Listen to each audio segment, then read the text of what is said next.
Hey, what's going on, everyone? Meteorologist Jonathan Kegas back with you on a Thursday afternoon, just after 2 o'clock Eastern Time. And, excuse me, things are ramping up. Again, not a ton of snow with this first batch here, the Clipper side of this, but it is starting to crank up the winds a little bit, as we discussed, really over the past few days. We'll go over some of the snow reports that have been official out of Missouri and parts of eastern Iowa, parts of Illinois. And then we're going to get into some of the concerning things over the next 24 to 48 hours. If you've been with us for the last couple of days, we have really been honing in on two areas. It's going to be off of Lake Erie and Lake Ontario, and then certainly western Michigan. That is where we have the biggest concerns out of a really big batch of concerns. We're going to break it all down for you. Also, I know I had a lot of people watching from Canada yesterday, specifically Toronto and Ottawa and Montreal. I was able to compile some notes and get into a deep dive, breaking down the system for you guys. So if I do have anybody watching from Quebec or Montreal or Ontario, I have some of that stuff for you as well. What's going on, Dustin? I don't think we're going to get a ton of snow in Georgia. Maybe in the higher elevations on the western slopes. That is about it, though. 2:21 in the afternoon. Hey, what is going on in Livingston County? It is coming. So here it is. This is the radar picture. I'm going to start with the currents. Hey, going on? What's going on, Paisley? Good to see you again. From Titletown. I love it. Actually, I don't because I'm a Steeler fan, but it's okay. I won't hold that against you. Anyway, let me know where you guys are tuning in from. We're going to bounce around the map. We are going to talk a little bit about what all these areas can see now, from eastern Missouri all the way up into Maine. So we're going to try to bounce around a little bit. And again, let me know if I've missed your comment. I will get back to them as soon as I can. And I'm going to try to answer all. We had a lot coming in yesterday, rapid fire. I love it. And again, we are going to we're going to bounce around. Hey, what's going on, Mark? Good to see you again. You said to be back, and I'm glad you are. And we're going to talk all about you again, Western Michigan. Really, my two big spots here for the highest impacts when it comes to this blizzard, and it's going to be very impactful, even though the snow totals again aren't impressive through Illinois or Missouri or anything like that. It's going to be very, very windy, and I'm going to show you all of that coming up. Hey, Amy and Indy, what's going on? Southern Indiana, Melissa, I have you at about 2 to 4 inches, maybe even a little bit less. I think this thing is so moisture starved coming out of the plains that it's not really producing a ton of snow. And I think it was to be expected for the most part. I overdid the snow in Kansas City just by a little bit in my official forecast. Everything's still holding tight, though, for about 2 to 4 through most of Indiana, more like 3 to 6 on the northern side. We're going to go over that in a second as we wait for a few more people to join. But here's where we stand right now. Certainly, one of the reasons that we're not getting the big snow totals, and we talked about this yesterday and the day before, was the fact that these two systems that you see on the radar map, I'll highlight them, this one out here and then our main Clipper out here, didn't really play with each other. They were expected to, this dip in the jet stream was going to dig a little further south and then kind of pull that in, and we were going to have this huge snowstorm rolling right up through here with the center kind of moving over Detroit. That didn't happen, so we don't have the moisture from this one. You see, this one has a ton of extra moisture. This one is kind of starving for moisture.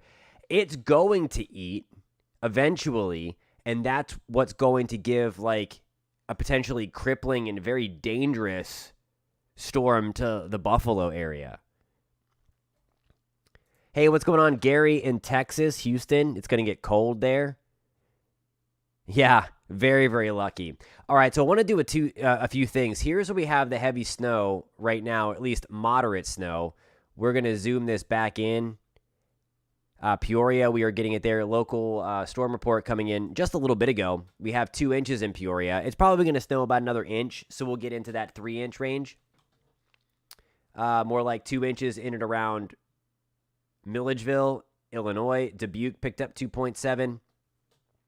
we're able to get 5.9, just about 6 inches of snow in eastern Iowa. So right into the 4 to 8 range that we had the other night. So we did okay there. Hiawatha, about 4.2, and then about 4 inches, just under that 4-inch range. And then Des Moines, about 2.9. Again, if you remember, we had that 4 to 8-inch range out here. Not that it matters. It's blowing all over the place. Super, super cold tonight. We're going to show you the temperatures in just 1 second. If you're watching in India, and I know we have a couple of people, right now it's rain through Fort Wayne, Indianapolis, Bloomington. That was to be expected. So again, your snow is coming. It's not going to be a ton again. We were talking about that yesterday, and I'm going to show you the latest update here in terms of the high-res modeling that I think is doing a very nice job. I typically don't like to show model output in terms of the numbers because they can be wonky, and I like to put my own forecast together. But nonetheless, it's going to blow all over the place. Hey, John, what's going on? Live in far southeast Kentucky, calling for 30 to 40 degree, minus 30 to minus 40 degree wind chills next 2 days. Never has been that cold in Middlesboro. It is going to get really, really nasty. I know for us, I'm in Orlando, and it's in the 50s today, 60s. And we are talking about one of the coldest Christmases that we've ever seen. It's not going to get the top spot, but it's likely going to get number 2. So again, this is some big time cold air. Been watching that closely, Damon. That's my hometown of Pittsburgh. Flying in there Saturday morning, and I am hoping that I can get in. It's going to be interesting to see how this wind part of this system plays out. Hey, Bobby Grow in East Tennessee, good to see you again. Temperature here in Tennessee towards Christmas. We're going to take a look at that in just 1 second. I'm going to kind of set the stage first, and then we're going to break out some different things. I have a lot of stuff to show you. Hey, Leesburg. Love Leesburg. That's awesome. I used to work in Roanoke. Whoops, I just punched the microphone. Leesburg's great. We get the cold, but unfortunately we miss out on the snow. So right here, we'll take you to a good shot right on into the heart of Virginia. And we have the rain moving through Roanoke. We have rain moving through Lynchburg. And we have a lot of heavy rain in eastern Virginia right now.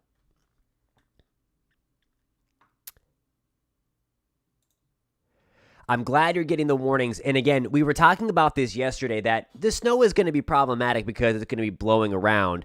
The 2 spots that snow is going to be a huge problem, I guess really 3. UP of Michigan, we're going to get crushed by snow. Western Michigan, we are going to get crushed by snow. The lake is helping out.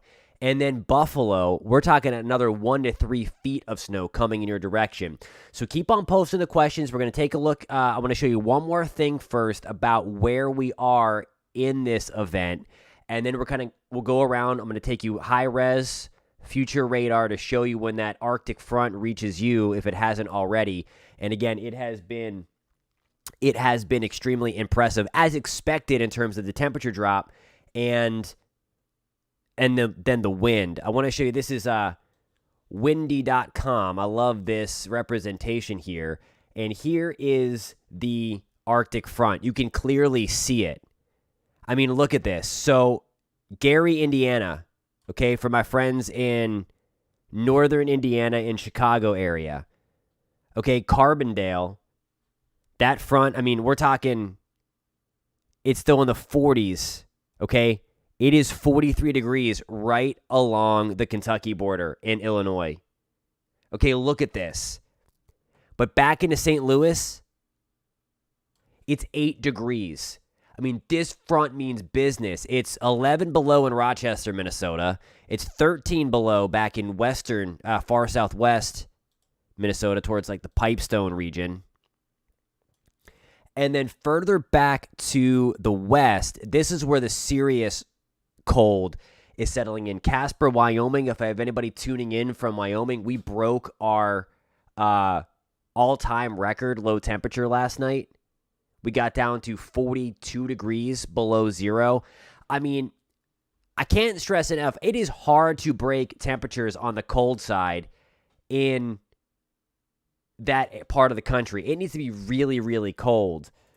This is called windy.com. It's a great representation. It's a free, I'm using the free platform here. We will take a look at that. We'll break down. I've not looked at the latest stuff, but typically, again, like we talked about, Jackson, the upslope really helps with that. We'll take a look at that in a second. Want to just show you a few more things. If my telestration will turn on so I can move my map. And then here, there's still more cold to come. I mean, look at this. I don't know how much you can see on the screen here, but right here, that's 40 below. And all of that is still being reinforced as it plunges down. Literally, like we were talking about yesterday, this was charging up in Siberia. This is pure Arctic air, pure air spilling over the poles, and just sliding right on down and then dislodged moving east of the Rockies. And all of this, I mean, the temperature drop is just insane. Here is the Arctic cold front. I need to change my color here. We'll go pink. There is our Arctic front blasting through. I mean, it's a nice day, and I mean, Miami, it's 82. We're going to be heading to the maybe upper 30s. Yeah, the wind chills are going to go crazy in East Tennessee. Very nice. I'm sure there are people out in shirts and T-shirts. Hey, what's going on again, Michelle? Good to see you. Hope everybody's staying warm and safe. I'm with you there. It's crazy. All right, so as promised, now we are going to go hour by hour. There's, again, the heavy rain. That was the slug of moisture 1. And, again, as bad as this storm is going to be, it could have been much, much worse for much worse if these two would have come together a little more sooner. Hey, what's going on again? All right, so that's going to be our first stop. We are going to take a look at the Great Lakes region as this is coming through Illinois, Indiana, and then into Michigan. So we're going to break that down right now. I'm going to bring up some of the high-resolution modeling. Also, if you're tuning in from Florida, we do have a very small severe weather threat. That's what's on your screen here. I was looking at some of the high-resolution modeling. But we have the opportunity for maybe even a brief tornado in and around Tampa through I-75, Sumter County, Polk County, Hillsborough, Pinellas. So if you're watching from that area, be on the lookout for that kind of a sneaky system coming through the Gulf, and there that is. Also, if you're tuning in from the Pacific Northwest, Washington and Oregon, we are going to have another system move into tomorrow that could give us ice and snow in places like Seattle into the Cascades. So, I mean, this is literally... I don't know if you can script worse weather at a worse time for travel. All right, so all of that, I've got all this queued up, and all of that was... I know I have my high resolution for the upper Midwest. Okay, here we go, and into the Great Lakes. So the question was first question of the day here, at flash freeze temp in Detroit, how much snow will be down at that time? So here's the thing. I mean, it's pretty much going to be instantaneous. So here's the rain in Detroit. We are looking at 9 o'clock, and I'm on my wrong screen. Let me change this for you so you can see it better. My bad, getting sidetracked.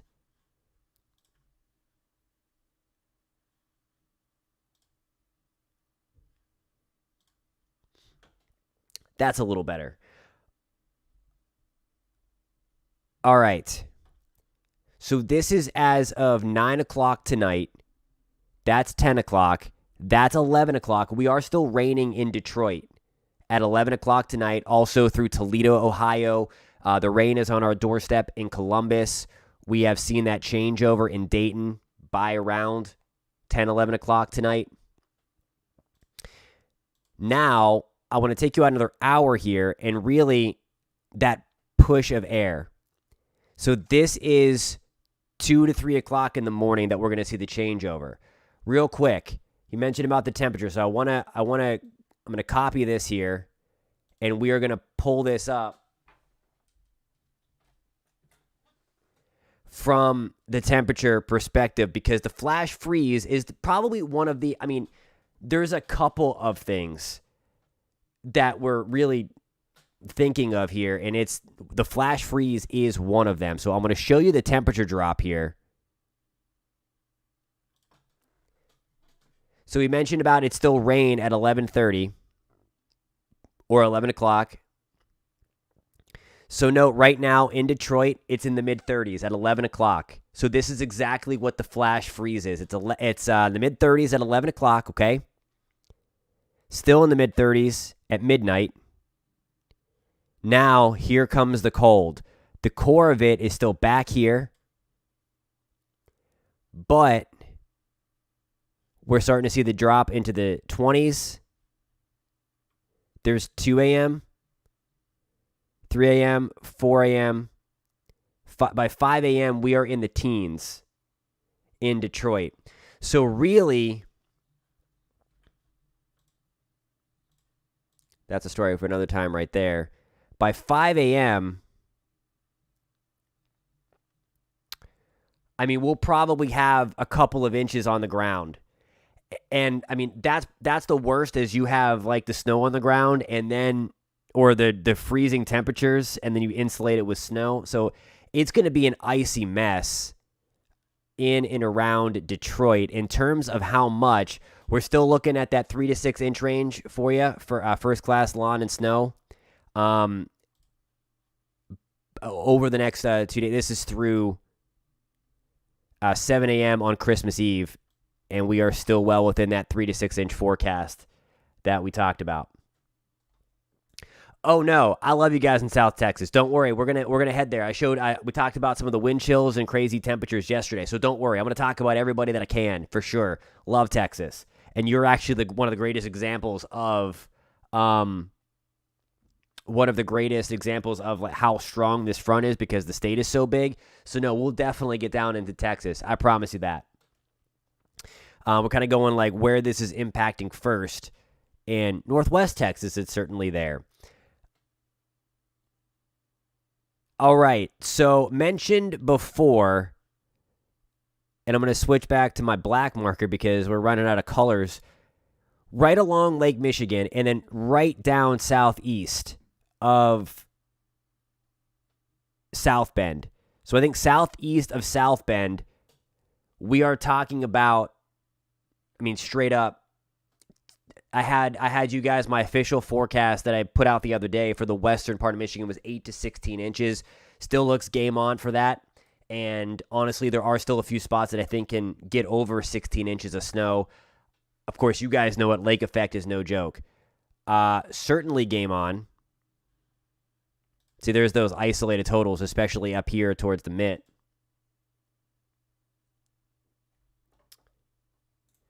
Victoria, Texas, we'll go check that out. Yeah, I don't think it's going to be a ton. You might see some flakes. But we're going to head down that way in just 1 second. I had a lot of questions about like the Toledo area. I think this is a little overdone for, let me just change out my mouse. I think this is a little overdone in here. I still think 3 to 6 inches is a good bet. Highest totals in Ohio are going to come right along Lake Erie, Cleveland area. Probably that 4 to 8 inches of snow, like we talked about. So far, if you saw the video a couple of nights ago where I built my own snow map, the only spot that's really underperforming so far, and we talked about this yesterday that it likely would, was the Kansas City area and western Missouri. It's just so moisture-starved, and I thought that we would be able to have that phase a little sooner, and we obviously are not, but that's why we're going to get crushed up here. All right, so while I have Johnny Hicks with me, we are going to go down to Texas, and for us,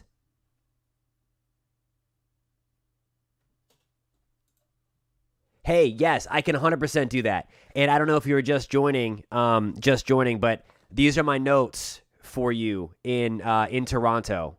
I'm not even holding them in front of the camera.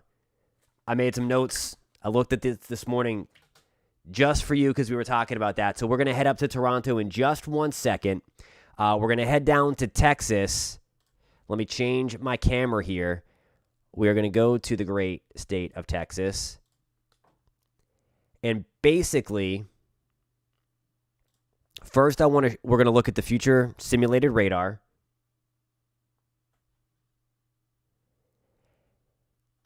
And again, your only real shot at any kind of snow is going to be, north of Dallas. So I know you mentioned about Victoria, Texas, trying to get that, but it's rapidly decreasing. The main batch of snow is going to be up towards Little Rock. And of course, we're down in here. So yeah, we're going to be mainly dry, but that doesn't mean our impacts are over. We have wind chilled, or are non-existent, I should say. We have, wind chill is crazy. I'll show you the temperature drop in Texas. And here's where we kind of stand. Again, clearly, there's the front. We're at 60 in Houston as of noon today. And then watch what happens. It just plunges right on through. Look at that. Goes from 60, and then just like that, we're in the 30s by 6 o'clock this evening in Houston and in Victoria. We have single digits and below zero temperatures coming through. The panhandle of Oklahoma and Texas, single digits.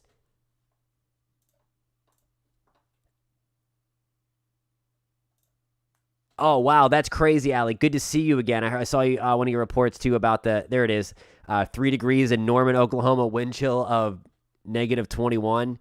And that brings me to my next thing that I want to show everybody in the Southern Plains is the wind chill. Again, this is no joke. Look at some of these wind chills. This is Arkansas, northwest Arkansas. This is at 8 o'clock in the evening tonight in northwest Arkansas, Fayetteville, northwest of Little Rock, 30 degrees below zero in Arkansas. That's the wind, but still, it's disgusting. It's nasty. You, again, don't want to be outside. Pretty much not. The only real spot, I know it's cold in New Mexico, Arizona, but you see how kind of that chill is oriented, kind of spilling just down the Rockies. So the Rockies are kind of protecting it. Harrison, Arkansas. Jennifer, what's going on? It's going to get really, really cold. I'm sure it is already, but it's going to get even colder. It's nuts. This is some serious, serious Arctic air. Just nuts. No, I think I remember that, but the Arctic cold front is already passed through, and that was a little bit of a different setup. This is a moisture-starved clipper, and we really needed to have that phase of that East Coast system with the clipper to help get more moisture into this thing. What we have going on here basically is that thing on the coast was the match, and then the cold air behind the clipper was the fuel, and the two of those together would explode. That is still going to happen, but it's going to happen more over the Great Lakes area. So getting towards Toronto, and I officially have Toronto in only 1 to 3 inches right along the lake. Certainly, the further away from the lake you go, you're going to be able to get more. But here's where that snow comes in for you. And again, we're right about in here.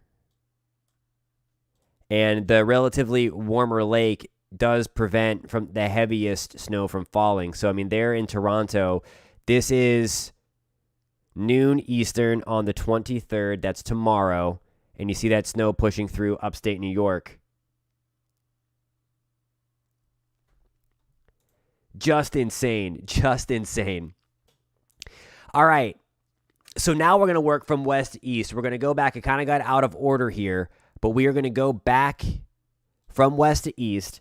So we are going to talk about Missouri, Illinois, Indiana, and then we're going to go towards Ohio, West Virginia, into Kentucky, Tennessee. And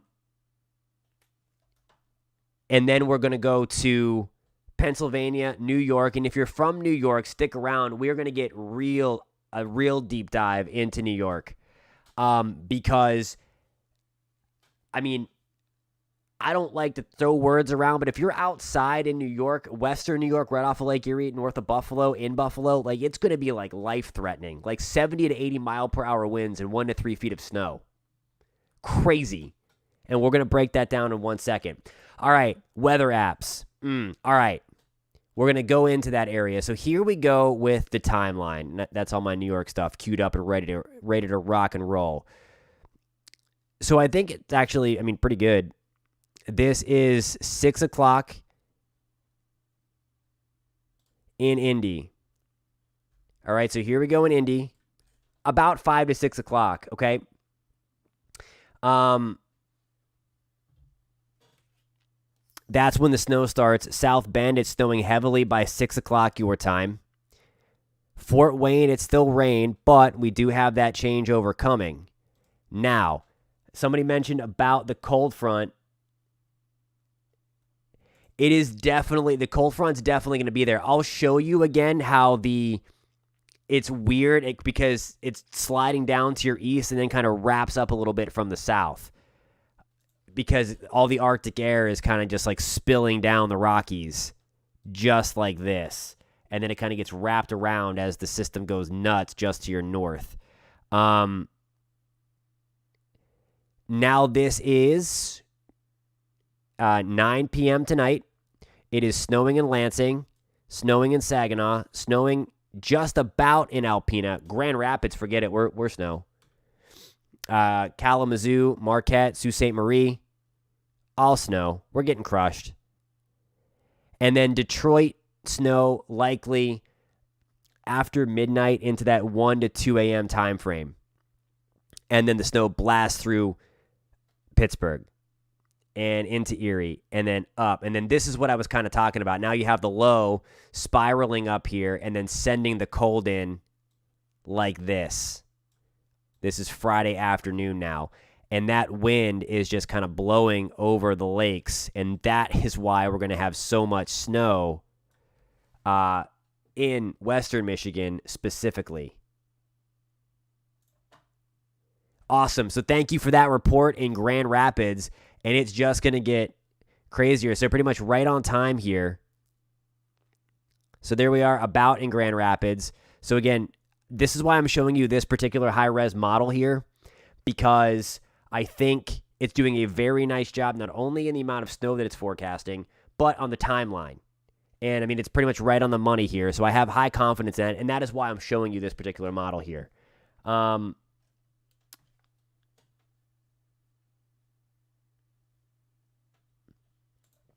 Hey, Hawkeye, for you, that's pretty much it. Wyoming, we weren't supposed to get snow unless it was the higher elevations to your west, and we have that cold now that has settled in. I will say that there's going to be another system post-Christmas, another Clipper system riding down the Rockies that could give you some snow. Hey, Ann, what's going on? Good to see you again. Looking storm in Middle Tennessee. We're going to head down a little bit further south. Hey, what's going on in Kentucky? All right, so now we're going to dip a little further south. I have all of this preset. There we go.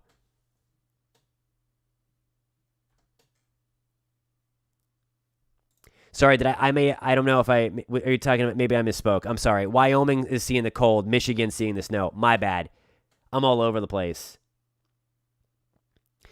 Still think about 2 to 4 inches for Syracuse. Not a ton.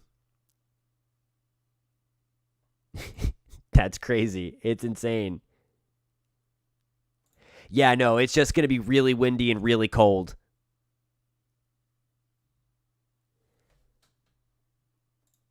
All right, so I know there's a bunch of questions coming in, and I appreciate that. Thank you guys so much for tuning in. I'm going to try to get to everybody, so be patient for me as we're going to bounce around. We're going to head to the south now and look at where the snow is. So again, this is why I know there's like snowy clouds. That is because this is an Arctic air mass. So we have a big Arctic air mass blasting through, so it looks weird. There were some great sundogs. If anybody's tuning in from South Dakota, great atmospheric optics this morning when the sun was coming up because of all the ice crystals. Arctic cold fronts are awesome, in my opinion, because it just like brings like a taste of the Arctic, and it brings all that look, and that's why we have that kind of that Arctic look in Texas, even though we're not going to get snow from the deal. All right, so I know we have some people from Tennessee, in Indiana, and Kentucky watching. So this is now 6 p.m. tonight. So we have rain in Nashville, Lewisburg, Huntsville, Alabama. We're still dry in Knoxville at this time. Lexington, we're starting to get rain. Louisville, at 7 o'clock Eastern time, we are starting to see the changeover to a wintry mix and snow. Okay? As we move into, this is now 9 p.m. Central, 10 p.m. Eastern. We are snowing in Nashville. Still awaiting all that mess in Knoxville. We are changing things over to Cincinnati. We are still well within the cold and snow in Indianapolis. Paducah, we still have some snow coming down as well. That is, again, as of 9 p.m. Central tonight and 10 p.m. Eastern. Speaking of which, we have some nasty weather down here in Central Florida. Isolated severe thunderstorm risk in the peninsula of Florida tonight. Going forward in time, this is now 11 o'clock Eastern, 10 Central, and this is going to be our best shot for Nashville. So I know our friend Ann wanted to have her kids see the snow. It's coming in late tonight. But I think there's going to be enough to get close to a white Christmas anyway, and all of that stuff. Perfect timing, Logan, Fort Wayne. We're going to have that heavy snow coming down at the top of your screen. This is at 10 p.m. Central Time, 11 Eastern. And I'll show you some of those forecast snow totals in a bit. And then somebody did ask about Pittsburgh. I'm definitely not forgetting about you. That's where I'm from, and I'm heading there as well.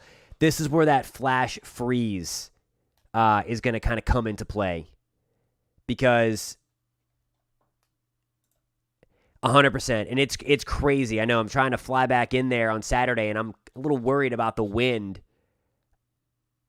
So I think it's certainly going to be cold enough to keep it around. We just need to get that inch, and I think there's going to be a good spot. Hey, Northwest Georgia, what's going on? We're going to back this up for you since you just joined. I think we'll see a few sleet pellets and a few light snow showers. But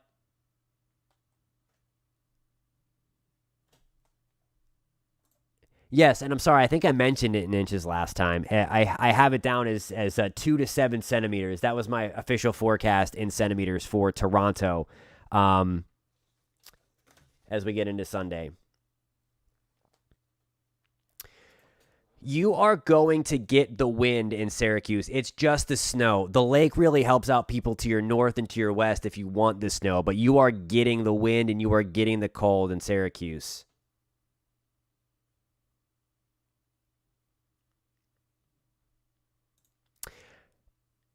Remind me where you were watching from again, because it was from Indianapolis. I don't think I think it's going to be way, way stronger than 20 miles per hour. Hey, Kevin. Yes, I love how you said for now. Let's see. Here is the snowfall forecast now for those same areas. Okay, Richard, good timing. We're going to get right into that in just a second if you can stick around with me for a minute. Just want to go over some of those snow totals for you.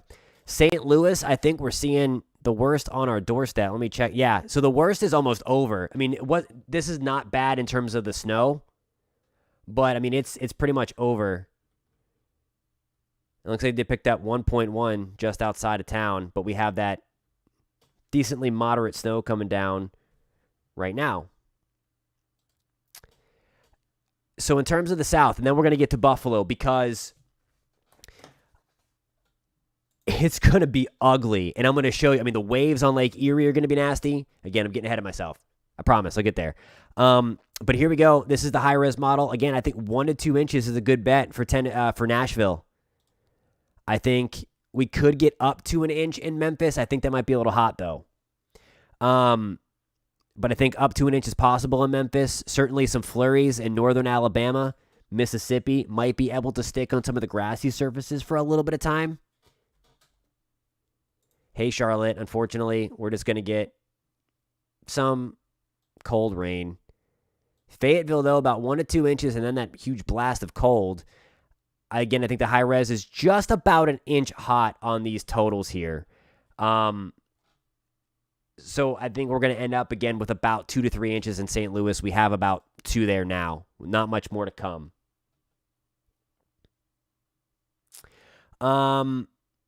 Northern Kentucky. Here we go. Again, I think a good 1 to 3 inches in Northern Kentucky. That was my official forecast that I put out a couple of nights ago was 2 to 4 inches. I still think that looks like it's a good bet at this point, especially northwest, right along the river, right along the Indiana border into southern Illinois, Indiana, about 2 to 4 inches of snow. Yeah, it's not looking good for Memphis. It's not looking good. Fort Wayne, Indiana. So I have you in the 3 to 6 inch range, right up in here. With that rain changing to snow later on this evening, places like if our friend from Pocahontas County, the high res here, I think is doing a good job, and it's about 3 to 4 inches on the west slopes of West Virginia. Awesome. Good stuff in Fort Wayne. Good to see you again, Riken.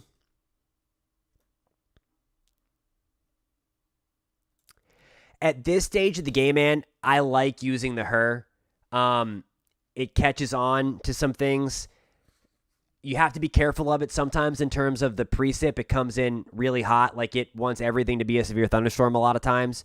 So like when it's bright red, showing some nasty storms coming through, you have to make sure you know the environment. So that's the issue with the her. So sometimes it comes in a little hot. While I'm on this thing, I'm not self-taught. I went to school for meteorology at Penn State. So I have a meteorology degree. And the reason why I started this channel was to kind of put to bed some of the misinformation that's out there on social media. So if you don't like that stuff, you come to the right place because there's just so much of it. There's so much hype. There's so much garbage. So we just tell it like it is. We break it down scientifically, meteorologically, all that stuff. So if you do like that without the garbage, first of all, I'm Jonathan Kegas. Again, if you are just finding this channel for the first time, thank you for stumbling upon us. If you're liking the content and liking this forecast discussion here, please hit the thumbs up button. It helps YouTube send this out to more people. And if you do like talking and tracking the weather, we would love to have you on board. If you want to hit that subscribe button, that would be awesome as well. Hey, Joel from Pittsburgh. I'm from Pittsburgh as well. We're going to get up to that area in just a second. First, though, I promised our friend from Buffalo that we're going to take in and we'll get up into Syracuse as well. We're going to head to New York. Brian, real quick, I think 2 to 4 inches and then a lot of wind. I appreciate that. And on that note, Richard, we're going to head to New York. Now, this is going to be a crazy breakdown here, okay? Because there's so much going on. So we're going to spend some time on New York, and then we're going to kind of bounce around a little bit more. Absolutely. So this is why I hate, just like stay off the roads, all that stuff, like the crazy hyperbolic stuff.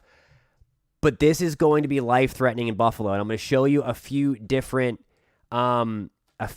perspectives. First, this main slug, and this is going to include you in Syracuse. So this is what we have working up now. And again, there's Syracuse, Rochester, Buffalo. It's all ugly rain. But I'm sure that helps because we just saw a ton of snow.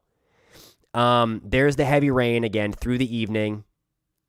That's 2 o'clock in the morning. Okay, so it's still raining heavily. We are getting snow in northern New York into parts of the higher elevations of Vermont and into New Hampshire. So the main part of the storm for Buffalo is just basically rain. We'll get a little bit of light snow on the end, and then that changeover. Okay, so that's the main part of the system is now past us. This is 9 o'clock in the morning tomorrow in Buffalo, New York. Watch what happens, though. This is where things get serious. So the lake effect snow band going to crank back up again. Same kind of deal like when we got crushed a few weeks ago in November. See that blue line right there? A very focused, intense band is going to set up somewhere. And I think this time around, it's Buffalo and points north. If you remember the crazy pictures from the Bills Stadium, Orchard Park just got absolutely unbelievable amounts of snow. But watch what happens here. We stay in this focus band. This is now, and I think really 8 to 9 o'clock, we get things underway with the crazy lake effect snow band. And then here we go. There's that really focused band. And then look towards that narrow blue color. Rochester, we could be in on this as well. Right smack dab through downtown Buffalo. And then again, everybody else is done. Everybody else is done. But Watertown, in areas downwind of Lake Ontario, and downwind of Lake Erie are just getting rocked. I mean, this is another, it's not 6 feet of snow, but this time around, it's going to be more like 1 to 3 feet. So now what I want to do, I want to go to the snowfall forecast because I have a few people asking about like Syracuse and there. Here is the model forecast for Buffalo, 21 inches of snow, okay? Now, this did a very good job. This predicted 6 feet of snow. This, the high-resolution model, and this is when you start to bring in the high-res for something like this. It picks up on the convective potential. You're likely going to see thunder to snow or hear thunder snow again. But notice that 21 inches is in Buffalo. That brighter pink is closer to 3 feet. So, again, we're looking at that 1 to 3 feet of snow in Buffalo. But that's not the worst part of this. We're gonna go to the winds.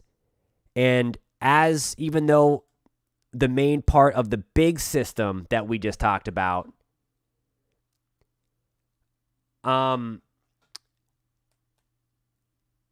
is kind of blowing up in southern Canada, like to this east of Michigan, the winds go nuts. So we're going to fast forward here. Look at this. So this is at 8 a.m. tomorrow morning. This is 8 a.m. on Friday. 61 mile per hour wind gust right along the shores of Lake Erie. It gets even stronger, though. So we're taking this out. This is Friday afternoon at about lunchtime. So this is tomorrow at lunch, okay?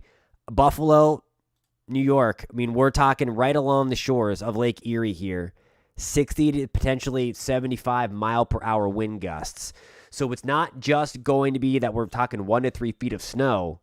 We're talking about wind gusts pushing hurricane force. Like, it's nuts.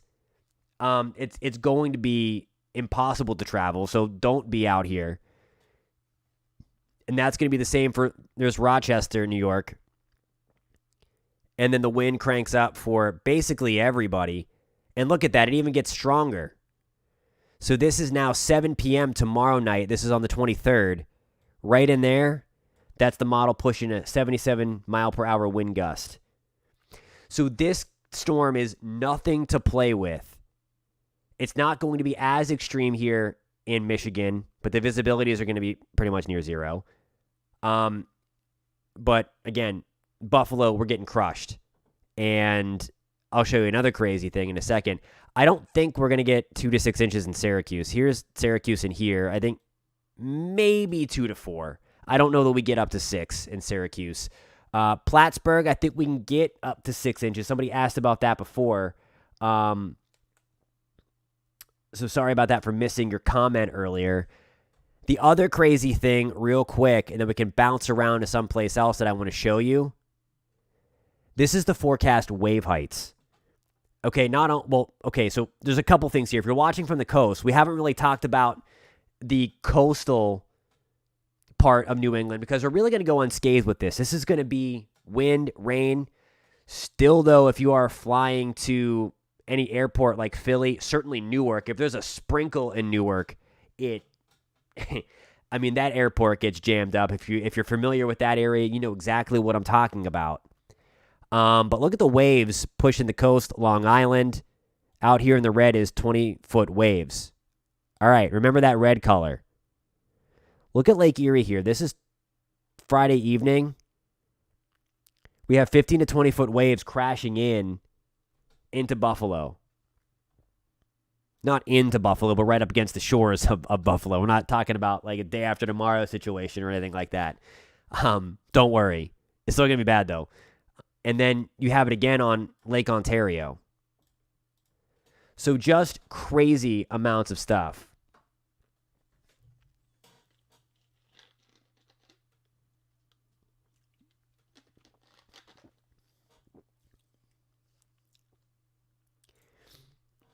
Yeah, so that's going to be no joke. I mean, there's literally going to be storm surge.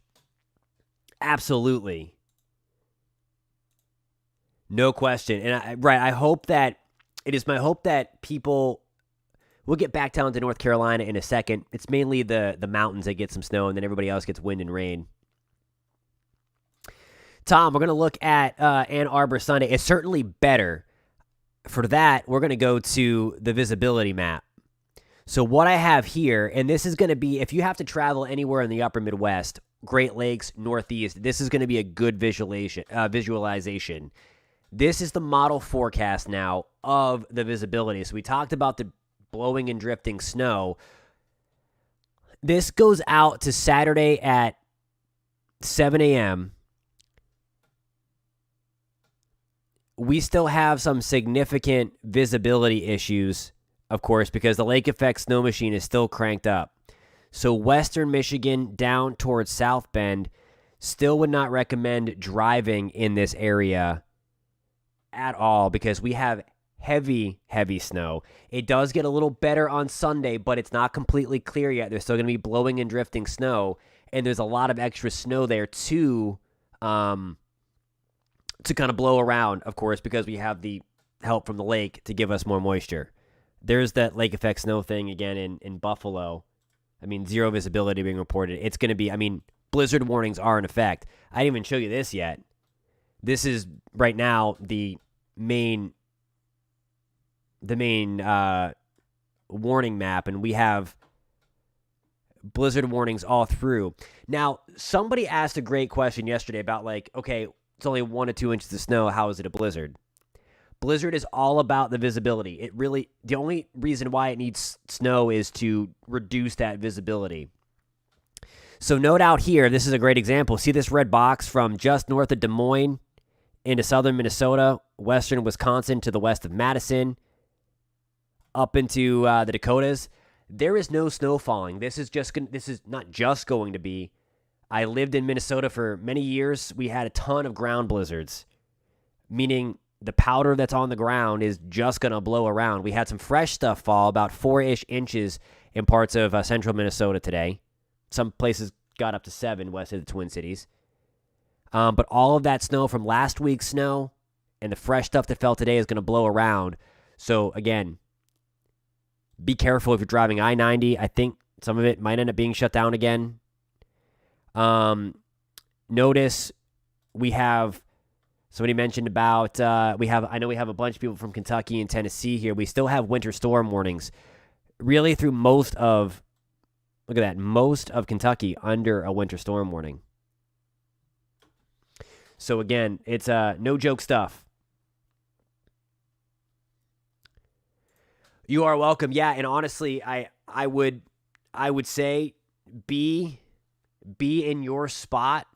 It's almost sounds like we're talking about a hurricane. That's what I would tell people watching our news channel, to be in your spot by this time. I think by sunrise tomorrow, I think it's really ramps up by 7, 8 o'clock.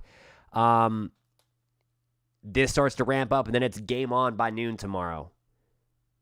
That's right. Yep, you need 35 mile per hour winds sustained, not only for not only that magnitude, but you have to have it for 3 consecutive hours, in addition to a quarter mile or less visibility.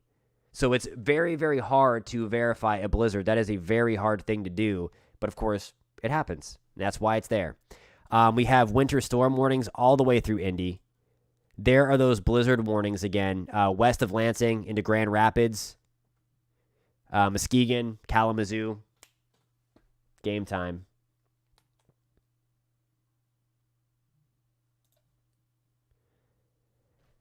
Hope we get snow at the end of the storm here in New Hampshire. Ski areas, snow machine trails are bone dry. Getting back up to the northeast. I don't really know.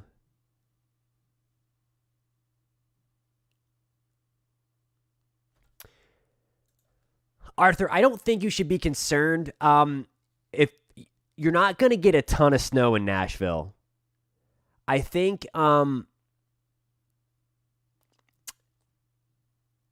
1, maybe 2 inches max in Nashville. So you'll be able to drive if you get into that. It's still going to be slick. You're going to have to watch for that flash freeze that we talk about, because all the rain ahead of the storm, and then the brutally cold air just blasting in. I mean, again, this will be a good map to show. I'll show you the temperature crash. Again, and this is what we're talking about, the flash freeze. Here we go at midnight tonight. We're at 12 degrees in Nashville. I mean, the chill is already there. Look at this. This is a perfect example of what this front is doing. Perfect example. So as of 8 o'clock tonight, we're at 46 in Nashville. Remember that number, okay? And then all of a sudden, we're down to 19 degrees 2 hours later.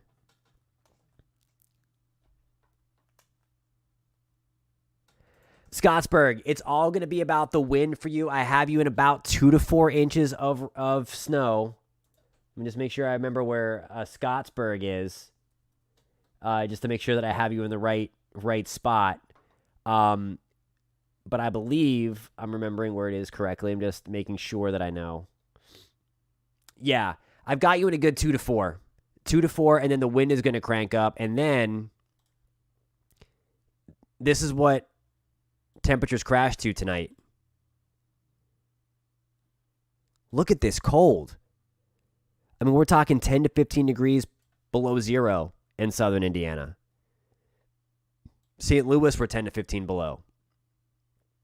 Just look at the difference between Nashville, 10 to 15 degrees below zero, and then Atlanta. I mean, we're starting to chill down. 20s is cold, but it's going to get even colder.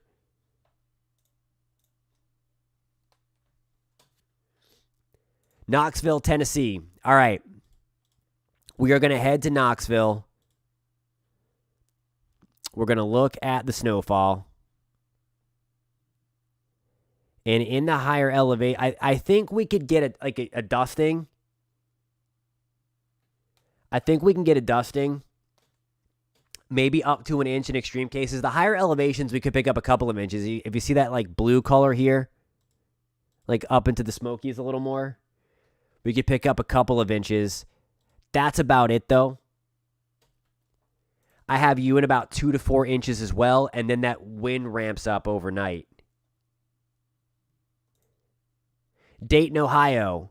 So same kind of deal. I have you at about 2 to 4 inches. We might be able to squeak out a little bit more if we get back into that band, but right now I have you in about 2 to 4 inches of...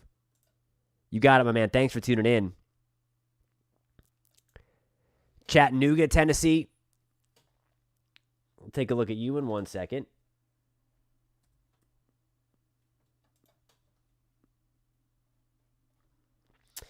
For us, it is just going to be about a dusting. Again, we're down here. You're going to see some flakes tonight floating around in the lights because most of this stuff comes in late tonight, early tomorrow for you.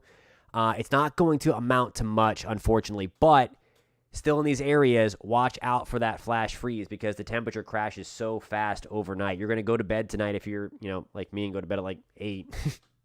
I'm not go to bed that early. I'm not that bad. But if you go to bed early, then you're gonna do that. You're gonna wake up to the temperatures. You're gonna go from like the 40s into the teens. Indianapolis, I have you at about 2 to 4. You might be able to close in on 6 if you're lucky, quote unquote. But I think 2 to 4 inches is a good bet for you in Indianapolis at this point, and then the wind ramps up. Flint, I have you guys in about 3 to 6 inches. Hey, Candyland Farms. All right, so Columbus, about in here. I think that you guys are going to be in that 2 to 4 inch range. And then and then the wind and then the cold. So I don't think you're getting ice. When I say you're not going to get ice, you might hear some sleet pellets, like the tink, tink, tink, tink. That's my representation of sleet. That's it. It's not going to be like freezing rain where we're talking about trees coming down or anything like that from like ice. Now the wind, different story. But there's still that potential for ice on the roads because it's going to be raining, and then it's going to be kind of frozen over.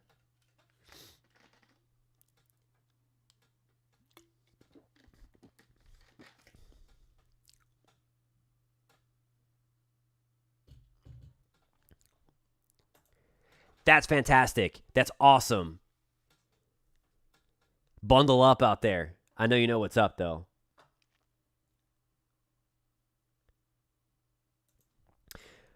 I don't think so. I think you are good come Monday to leave Bowling Green and go there, for sure. Just watch out through the mountains. It might be, if you're crossing the mountains, I guess again, Bowling Green to South Carolina, there's mountains in the way.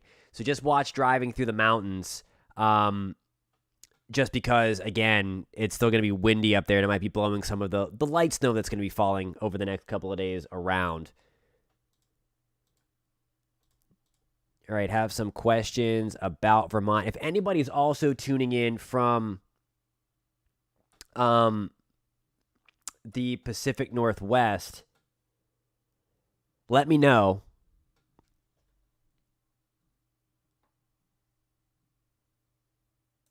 Hey, thanks so much for the subscription, and thank you for all you do. Please be safe in all your travels. All right, let's see here. Headed to Bluffton, Indiana, and then from there going to the West Coast to try to avoid the bad weather.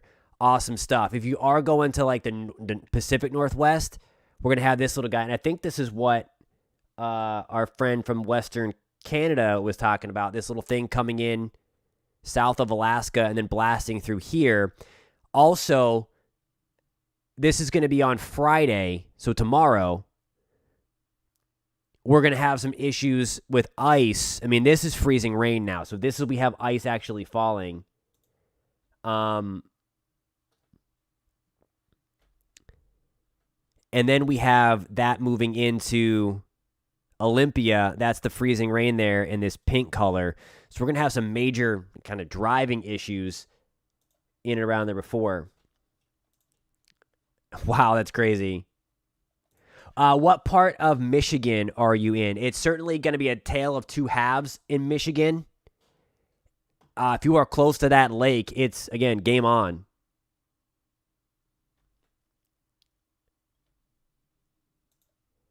Yes, yeah. So southern Ontario, away from the lake a little bit, like north, like to the west of Toronto. Yeah. Yeah, it's going to, I mean, you will be in that as well. We can go back.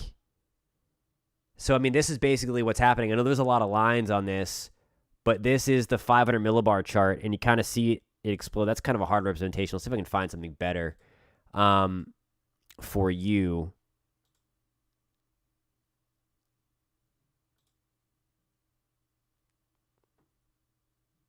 So let me go towards Michigan. Northeast PA. We'll check out Northeast PA. Like Scranton-ish area, Poconos. Let me go to the Pennsylvania map. Yeah, I think 2 to 3. I think 2 to 3 inches is a very, very good bet.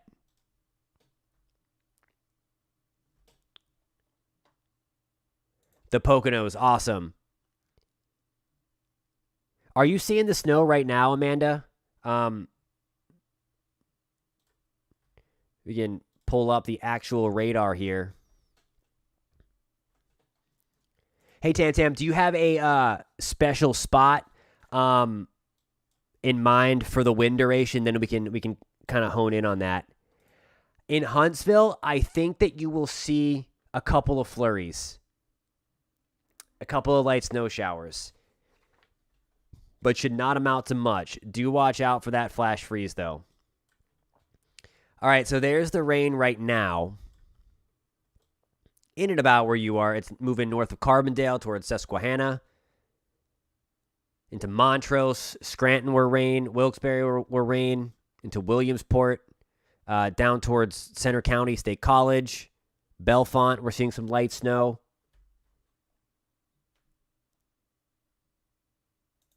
Absolutely.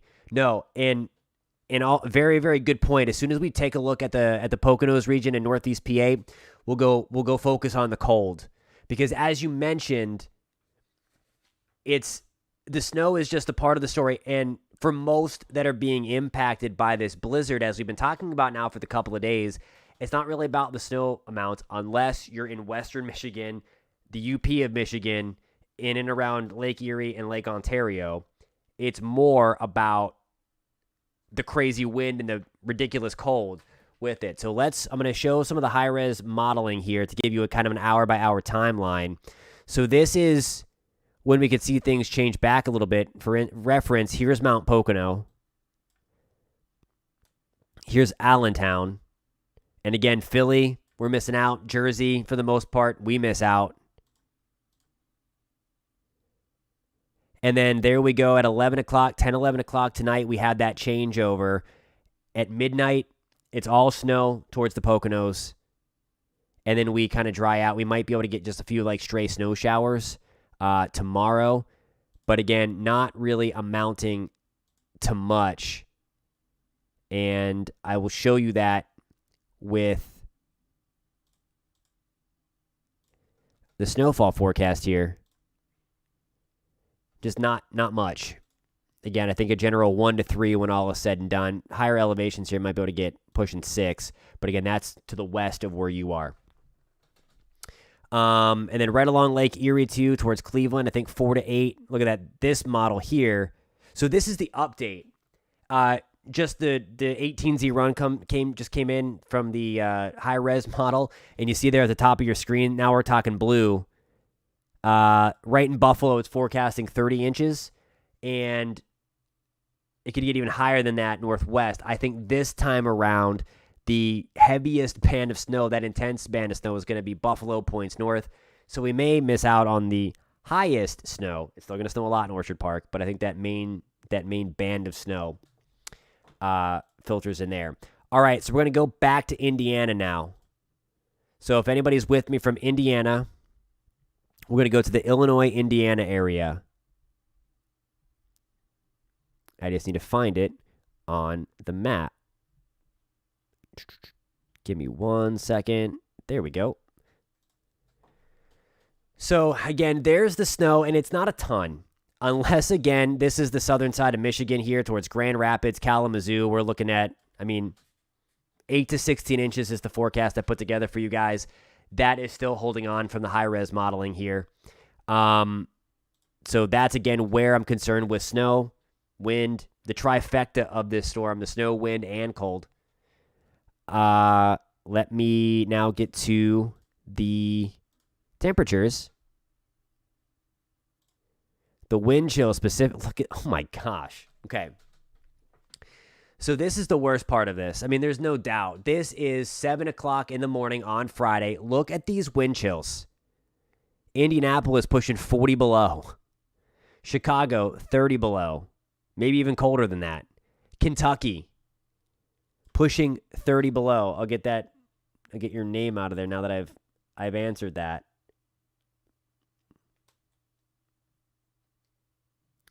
So a lot of people asking about Indiana. That's fantastic. So north central Indiana, again, we're talking about with the, look, this is going to be warmer because of the lake. And it's crazy to have, to think about 23 degrees below zero with the wind as warmer. But I guess relatively speaking, it's better than 40 below.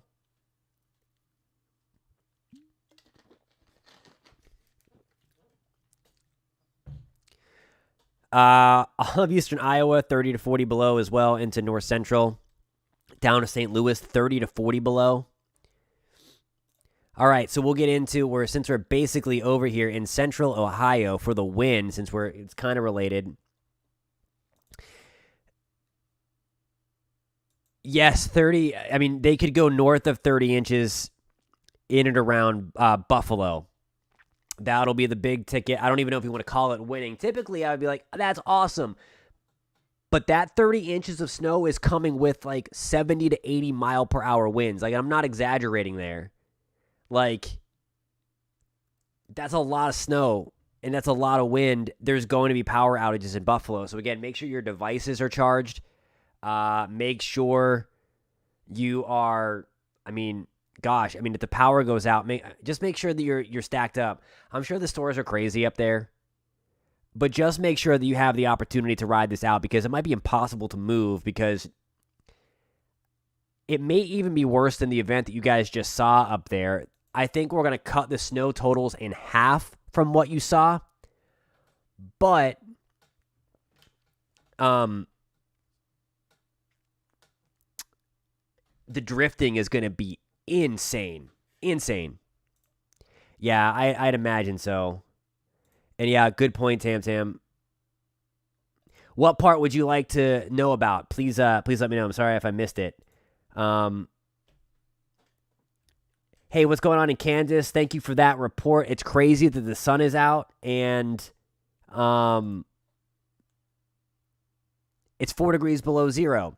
All right, so we're going to check in on the wind, and then if Laura, if you want to go somewhere, let me know in the comments. So here is the wind. These are going to be the wind gusts. We're going to look towards the right hand of your screen.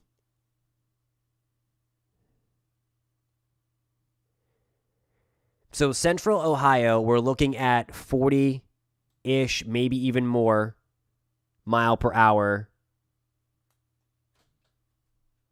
Oh, I know. No. We've looked at Kentucky. We've looked at Tennessee. We've looked at Missouri. We've looked at Texas. So yeah, no. Please just let me know.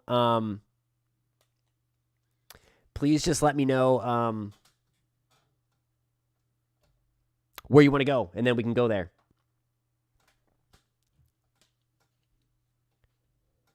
I will 100% do that. I don't know if I will be on, but I'm going to mark down. I will certainly keep you in mind for next time. For sure. No, that would be awesome, because obviously video pictures tell the story. Just be safe out there. So this wind in Ohio, that's 40 mile per hour winds. They increased to about 50 miles an hour. This is going to be Friday night. And then it's not really till about Saturday afternoon. This is 2 o'clock. We have the winds still gusty, but down to about 30. So it's not until about Christmas Day that we start to see the winds back off. It will still be breezy, but nonetheless.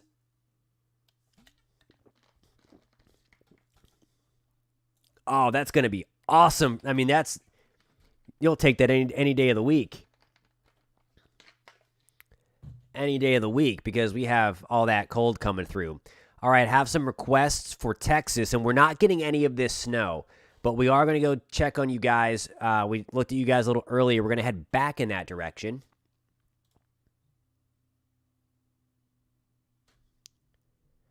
Unfortunately not. Well, I changed my map here. It's just going to be ugly. That cold rain, 95 corridor stays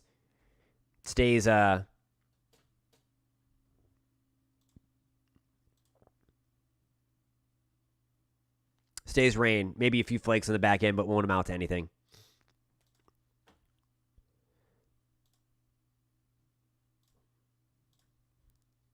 All right, we're going to go to the temperature, specifically the wind chill. So here comes the chill.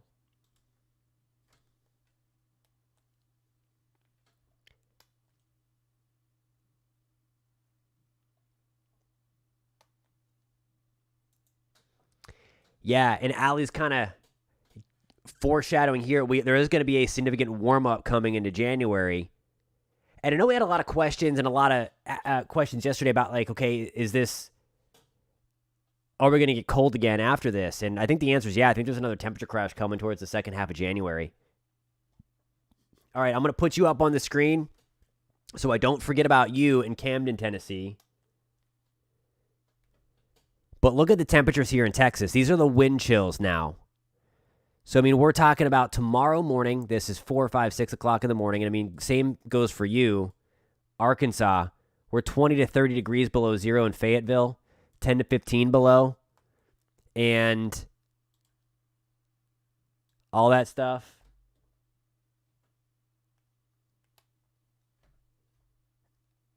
We are still above zero, at least in Houston. And then, I mean, the wind chill just stays crazy cold through Christmas Eve. Again, this is warming up on Christmas Eve. We're back to the upper 20s with the feel-like temperature. Temperature's starting to drop now, so we're going to look at that in real time. And before we do that, I'm going to go to Camden, Tennessee real quick because my brain is all over the place, as I'm sure you guys have noticed. And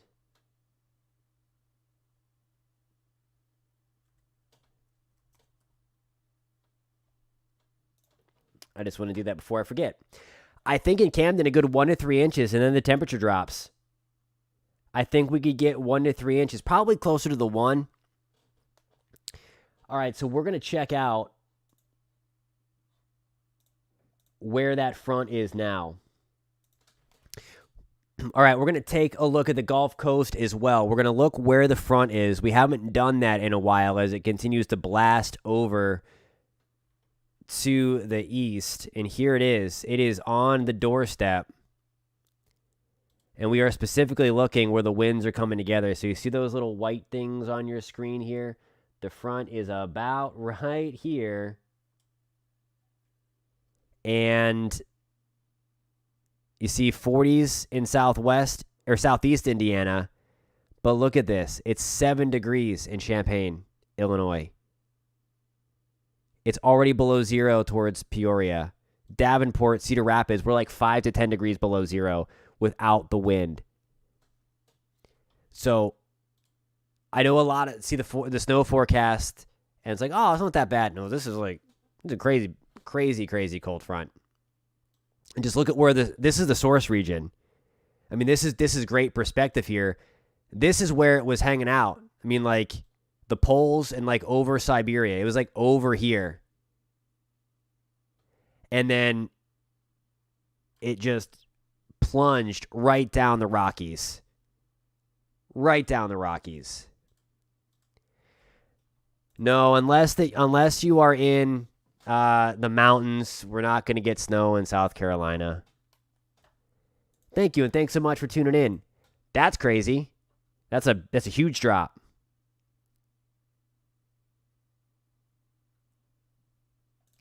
They can get a little scary for sure, but it's the wind with this one, especially again. The worst areas are going to be again what we've been talking about. Don't forget the pets. That is a great point. There you go. So we have a spot to go now. Thanks, Rambo, for that invitation to come to Brazil.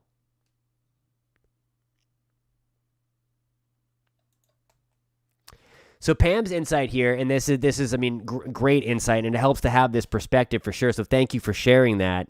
No, it's crazy. We talked about earlier in the broadcast that Casper, Wyoming set a brand new all-time record. I can't stress enough how hard it is to break a cold weather record in that part of the country because the records are so insane.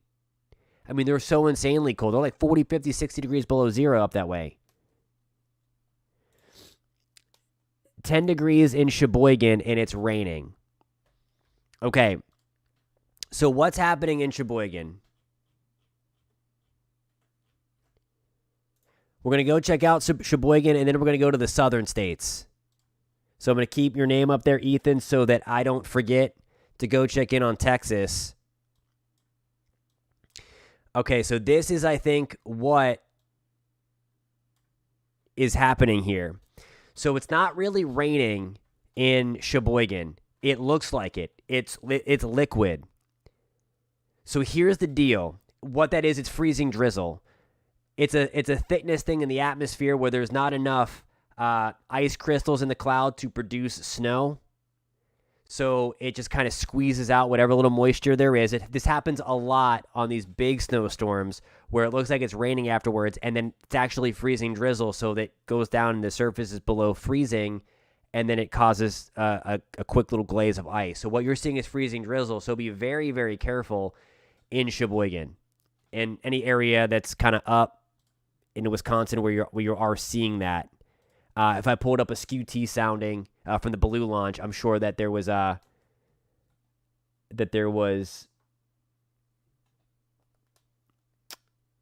that's really, really sweet. I'm sure that it was a freezing rain sounding.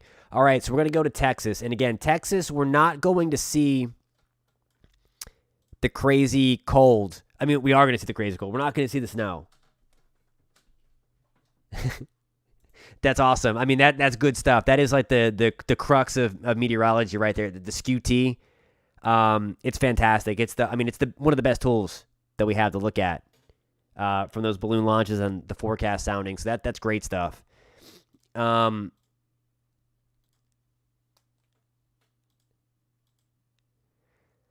So back in Texas, it's all about the cold for us.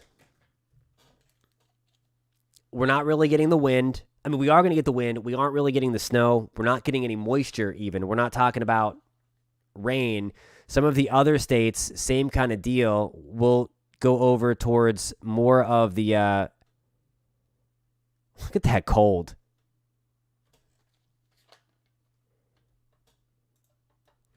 Freezing in Fort Worth. So there you go again, and everybody's talking about it where we had the temperature drop, how quickly it's doing it. I mean, you will know when that front comes through. I mean, you could literally walk in the store if you're doing last-minute Christmas shopping and it could be 40 degrees, and then you walk out 10 minutes later and it's like 20. I mean, that's how extreme the drop is. It is crazy. Yep, and actually, I think I still have that up. There it is right there. So I was showing this a little earlier. That red there represents 22 feet, 24 feet. There's the scale on the side. That red there is 24 feet. So just nuts on the lake. We are not going to see snow in Florida this time, but we don't have the moisture coming through. And we will have the chance, though, for a few strong thunderstorms. I don't know what part of Florida that you are watching. Okay, sorry. When I say no snow, I mean like the big totals. Yes, there are flakes. Yes, there are flakes. We looked at your radar a little bit ago. Yes. I'll be more specific. But yeah, I mean, there's not much. There's not much out there. Because all the stuff that has a potential to stick is up towards Fayetteville, right along the Arkansas border, through St. Louis still. We have one little batch more in St. Louis, that's just to your west. Paducah were rain. Bloomington were rain. It's close. It's close. Southeast Michigan, about 3 to 6 inches of snow. It is certainly a challenge. I will say that. It's not impossible. It's not impossible. The forecasts are pretty good with that crazy lake effect event in November. But yeah. We can go take a look at Denver. I know the wind was starting to crank up. All these little... So there you go. This is out of Eagle County. In Dowd. That's right north of Aspen. Wind gust report of 50 miles an hour. Snow at about 2 to 3 inches there. You will eventually get some of that coming your way. I've got, in Ontario, I have my paper here because we had some people in Ottawa anyway. I've got you at about 17 to 25 centimeters. And I think it'll be further down the line towards that Port Dover as well. Omaha, we are going to be dry, but we are going to be really cold. So we're going to go to the wind chills. And you said Omaha. That's tomorrow morning. I mean, all of Nebraska. I mean, I'm just cold just looking at this. All that pink. And then, 40 degrees below zero towards North Platte, Scottsmore, Alliance, Omaha, and at 30 to 40 degrees below. So, again, blowing snow is going to be an issue. Yeah. It's crazy cold in Florida. And if you are watching from Florida, I was telling people that we're watching the Orlando news station today. News 6 if you're watching from Orlando. Or any of Central Florida. Certainly north of Orlando, that's where you want to think about protecting your pipes. Certainly covering your plants, but you're going to be below freezing for over 6 hours, which could cause some issues. Norma Jean, we've not really talked about Maryland or Western West Virginia, so we're going to go back up there. In just 1 second, we're going to take a look at San Antonio.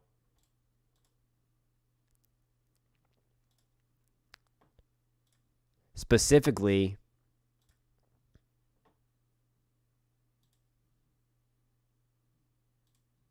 not Dallas.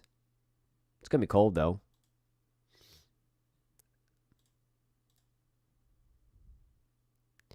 So, San Antonio, we're talking about tomorrow waking up to wind chills. 5 to 10 degrees below zero.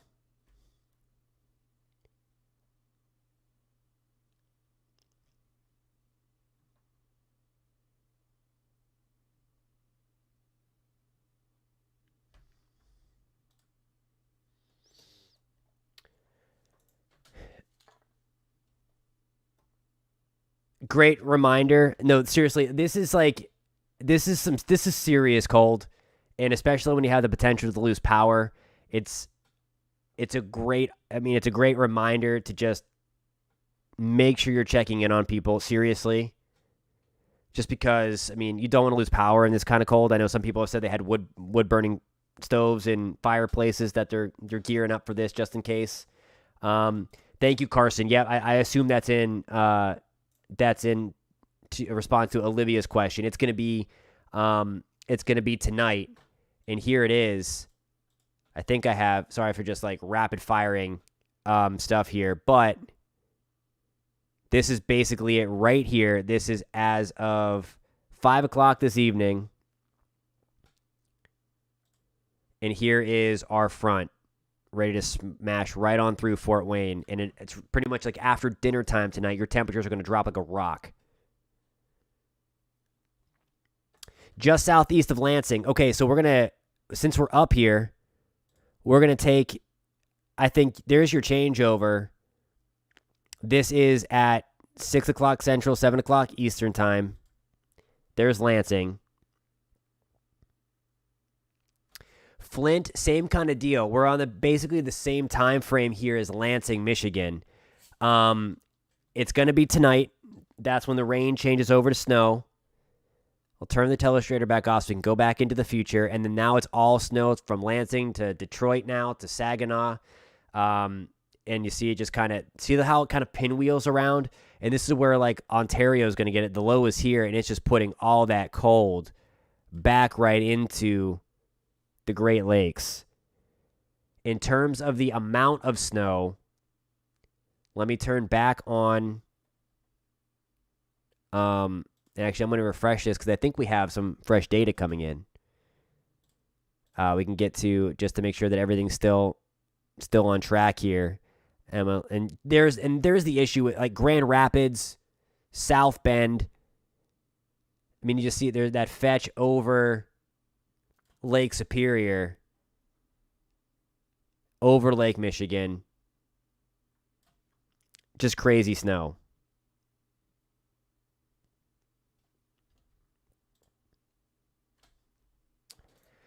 North Carolina, it's not much. We have the rain. We'll take a look at North Carolina in just 1 second, and I'll just keep you up there. I know I'm probably forgetting people that I put up there, and I apologize. There are so many questions coming in, and I appreciate you all for tuning in. I really do, and I apologize if I'm missing or skipping over. I don't intend to do that. I want to try to get everybody here, and every spot is important. I know there's a couple that I keep on saying that the impact's going to be higher than others, but this is impactful no matter if you're getting 30 inches of snow or a dusting, because it's going to be so cold everywhere. Anyway, let's go to, I want to do the snowfall first. Then we're going to go to Maryland because I promised Maryland. And then we're going to go back down to North Carolina. But here you go. Again, Lansing, you said there's Lansing right about there. And I think you're still in that 2 to 4 inch ballpark. Maybe a little bit more if you can get into some of those lake effect bands afterwards to kind of sneak on over to the central and eastern part of the state. But I think a good bet right now is 2 to 4 inches of snow. I mean, just look at this, though. I mean, Grand Rapids getting crushed. That's more than a foot. My official forecast from the other day was 8 to 16 with isolated higher. Look at this in the UP. We haven't talked about you other than since the start of the show, or start of this broadcast. Look at that. I mean, 30 inches of snow as well, because now you have the winds blowing in that way. Just crazy. All right, into Maryland. Extreme western Maryland. I mean, I've got you in 1 to 3 in my official forecast right there in the little nub, and that really goes for most of West Virginia as well. If you see that circled down at the bottom of your screen there. 1 to 3 in eastern Michigan, eastern Maryland, towards D.C., Northern Virginia, just a few flakes as the system kind of wraps on up. So unfortunately, not much. If you're rooting for that stuff.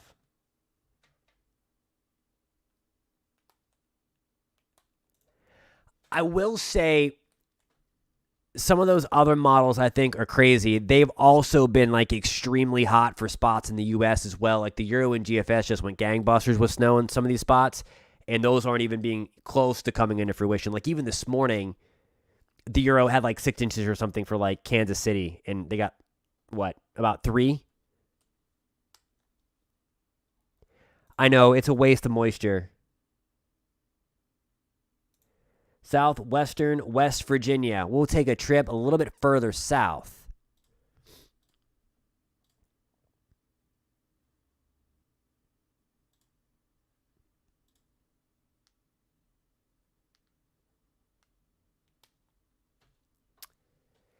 It does. So that's the other thing too, and that's we had a big question about this yesterday. Is are the models accounting for the temperature? Some of them do, some of them don't. The Euro doesn't. There's the Kuchera method that's involved in there, but so, and the thing at this stage of the game, it's the HER. It only goes out 48 hours, and that's the thing. And it by that point, you have the meteorology down pat of what is going to happen. So I like the HER at this stage in the game because it can find out where there's some convection going on. It's more of a high resolution. It can find some of those nuances in the atmosphere. That's why I like the HER. But you really can't use it. I mean, it doesn't go out more than 48 hours. So again, you just have to kind of get the feel. Like the NAM does better, the North American model does better in a thunderstorm situation because it's convective allowing and you can the grid space is smaller and things like that. So there's a lot of things that you need to consider when you're talking about models, and some do better than others. Like in hurricane season, I can go on and on, but that's a story for another time. We're going to head to Louisiana. David, what's going on, my man? We're going to check in on you, and you are going to get crazy cold. We'll first look at the actual temperatures. These are going to be the minimum temperatures here, and there's that blast of cold coming. So here we go. This is going to be now. Let me change this. I want tomorrow morning. So this is at 7 a.m. And I mean, we have freezing temperatures now down to New Orleans, down to the North Gulf Coast. Shreveport is at 9 degrees and maybe even colder when you wake up tomorrow morning. These are actual air temperatures through Missouri. I mean, we're 10 to 15 degrees below zero without the wind. Okay? Here's the crazy cold front as of 7 o'clock in the morning. Right here. It's going to be in the mid-50s in Jacksonville, but back towards Tallahassee, Pensacola, freezing. Literally at 32 degrees. We're still doing all right in Miami. We're at 70.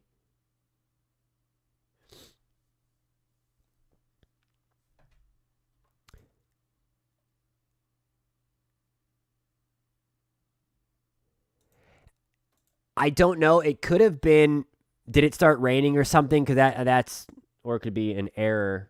Home of the King will be really, really cold. Yes, it will. I love it. Not that it's going to be crazy cold, but you mentioned the Home of the King. That's fantastic.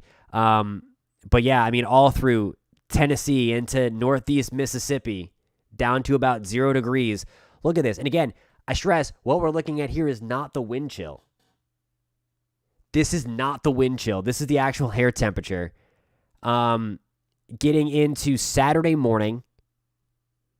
And this shows the scope here of the cold. This is Saturday, Christmas Eve. We have freezing temperatures down to Orlando. Almost into Miami, 34 degrees. That might be asking a little too much. I think you're going to be in that 4 to 8 inch range. It's going to be close. The wind has to tune out just right. So I just talked about you in Louisiana. Is there something else that you wanted for Louisiana? Because there it is right here. You're going to be below freezing for the next couple of days overnight. If there's something else you would like to touch on, please let me know.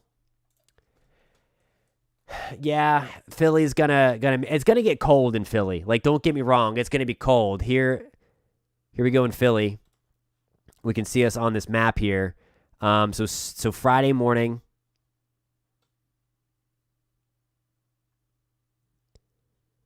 Just to show you again the intent, there's Philly. We're at 40 degrees in Philly, okay? Right up here at the top of your screen. And then watch this. This is by Saturday morning, Christmas Eve. We are at 3 degrees. Crazy. Yep, and it's all because of the orientation of the wind over the lakes. Your day will come, my friend, where you get blasted. Where that wind is just out of the northwest off of Lake Ontario, and you get blasted.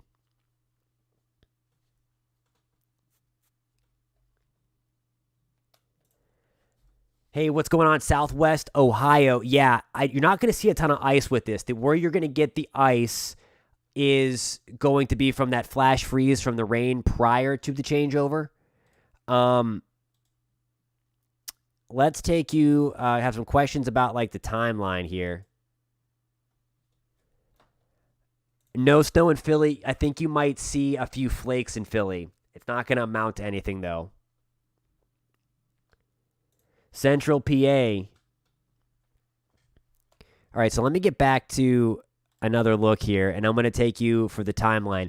This one is excluding Michigan, excluding New York, but we focused on you guys a lot. We can head back up there in a little bit.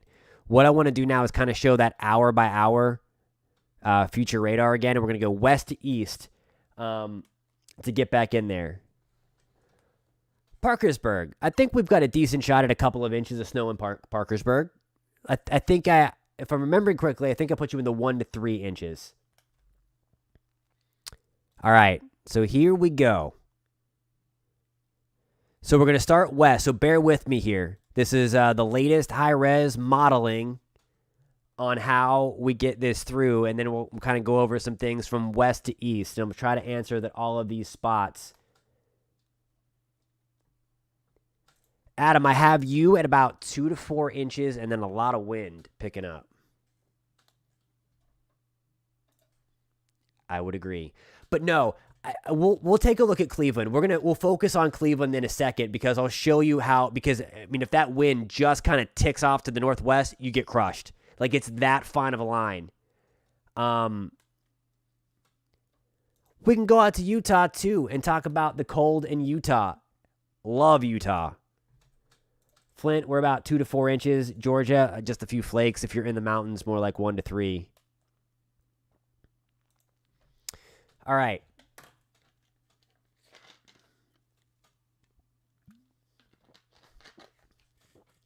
All right, so bear with me. We're going to go hour by hour. I got you at about 3 to 6 in Detroit. And then it's going to blow around a lot.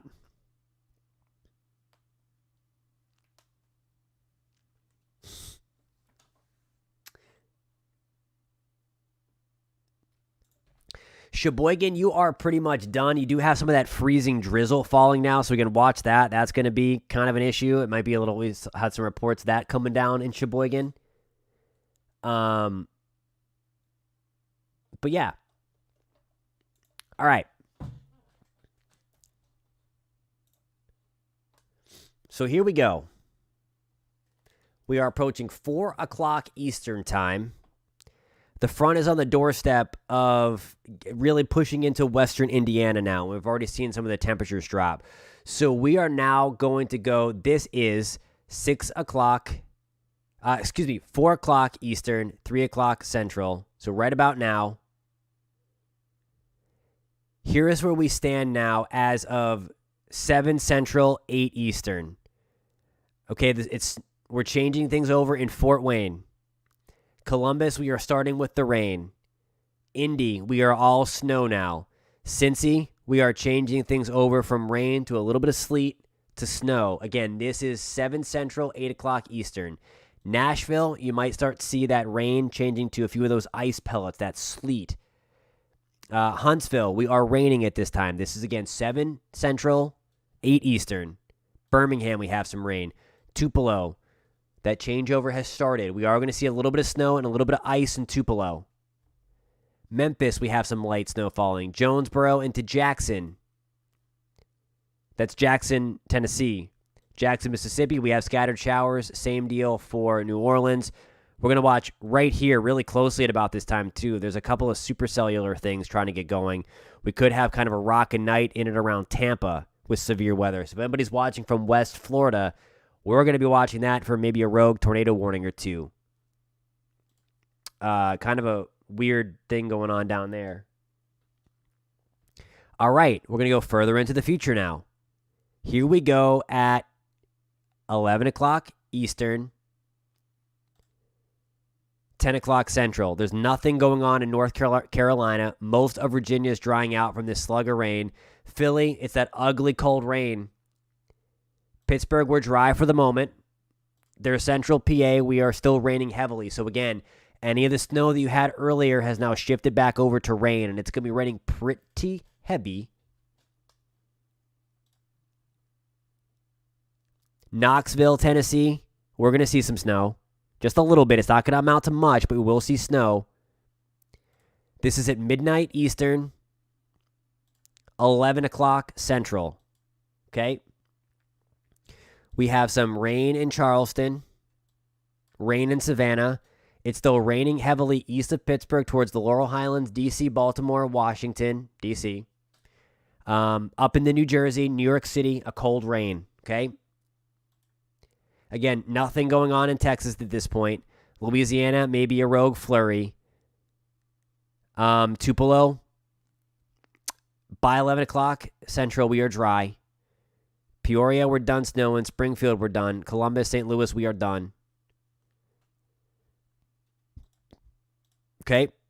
Now we're going to go forward. We had a couple of questions about North Georgia. See that pink there? Just getting into the higher elevations of of Alabama and Georgia. Huntsville, we could see some light snow. It's not going to amount to much, though. So just keep that in mind. But I think we will see some snow. And again, watch out for that flash freeze because from the moisture on the ground, from the rain or from earlier, from right now over the next couple of hours, that could freeze quickly as we insanely drop the temperatures. All right, so let's go out into the future. Again, time check. 1 o'clock a.m. in the morning, Eastern, midnight Central. Still snowing lightly in Indy, Lafayette, Fort Wayne, Columbus. It's coming down pretty hard at this point. Again, I have you at about 2 to 4 inches in Central and Southwest Ohio down towards Cincy. Pittsburgh was still dry for right now. Going out into the future, this is about 4 a.m., 3 to 4 o'clock in the morning. It starts raining heavily in Pittsburgh. It's been raining for about an hour or two in Charleston, West Virginia. You see that pink color here? This is the changeover to some sleet. And then, bam, there goes our snow. And that's where you can pick up some light accumulations. I think somebody asked about Parkersburg earlier. And again, maybe about an inch or so. And then here comes that flash freeze potential. If you're watching from western Pennsylvania, notice that changeover to some sleet. That's the cold air rushing in at about 6 a.m. on Friday, tomorrow. And then, bam, there's the snow. And it's snowing still in Cleveland, wrapping up in Columbus. This is at 7 a.m. Pittsburgh snowing decently heavy. We have some funky stuff going on here. Rain changing to snow in central PA. And then all snow, and then we're done. And here's our shot in Philly. Again, you might see a nice burst of festive flakes here in downtown Philly at the very end. This is as of 11 o'clock Eastern, but it's not going to amount to much. That strong Arctic cold front's right about here by 11 o'clock, and we have some scattered showers. Central Florida from Ocala to Orlando to Tampa, to Kennedy Space Center. And then the cold air blasts in. You see everybody then at this point is quiet. And then I mentioned Cleveland. And notice again, we are still snowing in Cleveland. So right along the Lake Erie, if that wind stays out of the west enough, we can get those higher totals that our friend that was checking in from Cleveland was mentioning as well. Yeah, I think that's pretty decent. Pretty 12 plus hours in Cleveland, just because you have the lake. Everywhere else around you is going to be done, but because you have the lake. Thank you for that report in Clearwater. Watch out for that sneaky severe weather threat in Clearwater tonight. Right in there. That's going to be 11 o'clock tonight. It will not snow in Houston or Austin tonight. It will be very cold, though. We're getting down into the single digits. Southwest Indy. All right, we have a couple of people from Indy, Bloomington area. Again, it's going to be snowing pretty heavily. So there's Bloomington and Indy overnight tonight. This is, or I guess late this evening, I should say. It's 9 p.m. I've got you at about 2 to 4 inches. 2 to 4 inches. So we can go back up to Chicago. Yeah, we've talked about the south a lot now, so we're going to head back up to the north, if that's okay with everybody, so they can focus on this crazy lake effect event that's going to kick in. Asheville, I think we're going to get a little snow, just light accumulations. Cleveland, Ohio, it's going to be late tonight. So there you go. This is 3 a.m., so it's overnight now.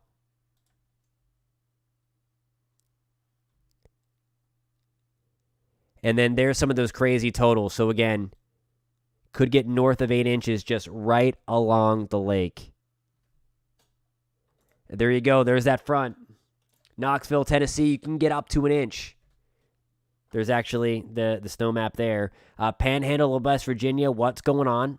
1 to 3 inches is a good bet. I don't think it's snow in New York City. You might be able to end with like a quick burst. I've called them festive flakes. They won't amount to anything, though. Thank you for that report. All right, so there we go with that front pushing through now. Illinois. It means business. There you go. Gary, thank you for that, my man. It's crazy.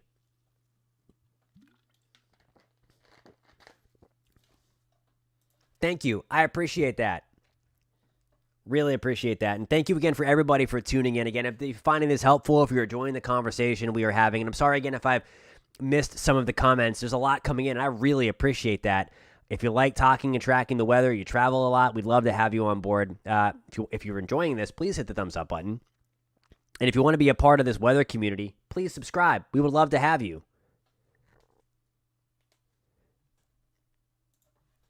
All right. Planning to drive to North Georgia from Florida on Saturday night. Yeah, you're good. You're good to drive. It's going to be clear. It's just going to be really, really cold. You're good to drive. Pennsylvania, not much snow unless you're by Erie, like 1 to 3 inches in Pittsburgh. And then really 1 to 3 across the northern tier of the state as well. I'm going to switch this map here so we can look at Chicago. From Tampa to East Tennessee, I think you're going to be okay. Obviously here, you're not going to drive right that route, but watch if, I don't know what route you're taking. If you go through the mountains, there could be some blowing snow up there, like in western North Carolina, East Tennessee, so just be careful about that. Even if you were to leave tomorrow,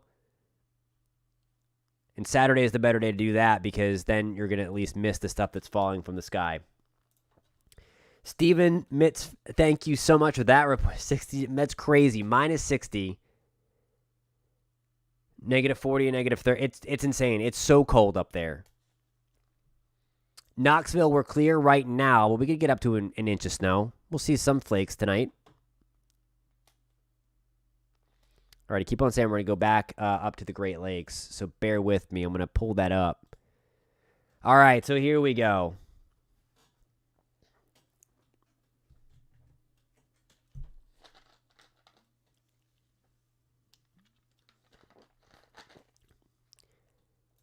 I really appreciate that. I appreciate you for tuning in, John. Thank you again for finding us. And yeah,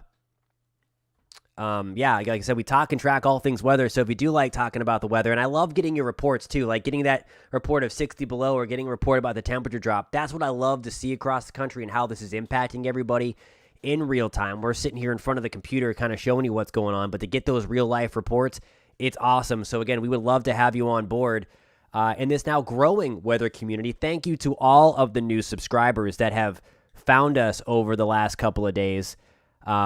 Really appreciate you. Again, if you're finding us for the first time, I'm meteorologist Jonathan Kegas, and we talk and track all things weather, and we do it together, and I love getting the report. So if you like the weather, hit the subscribe button, and give it a thumbs up, too, so YouTube pushes it out to more people. So here's the deal. Again, Chicago, we're not talking much. Maybe 2-3 inches of snow right in here, okay?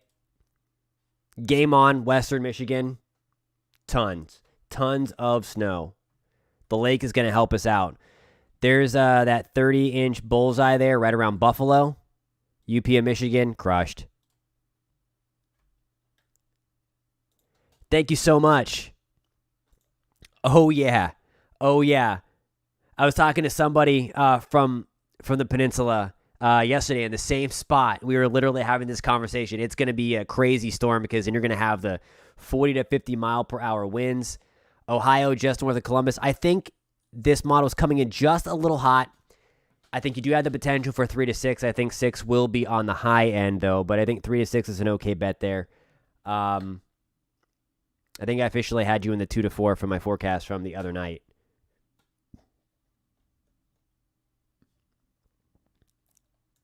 What's going on, Michelle in Cookeville? I love it. Warm in Wisconsin. 30 degrees.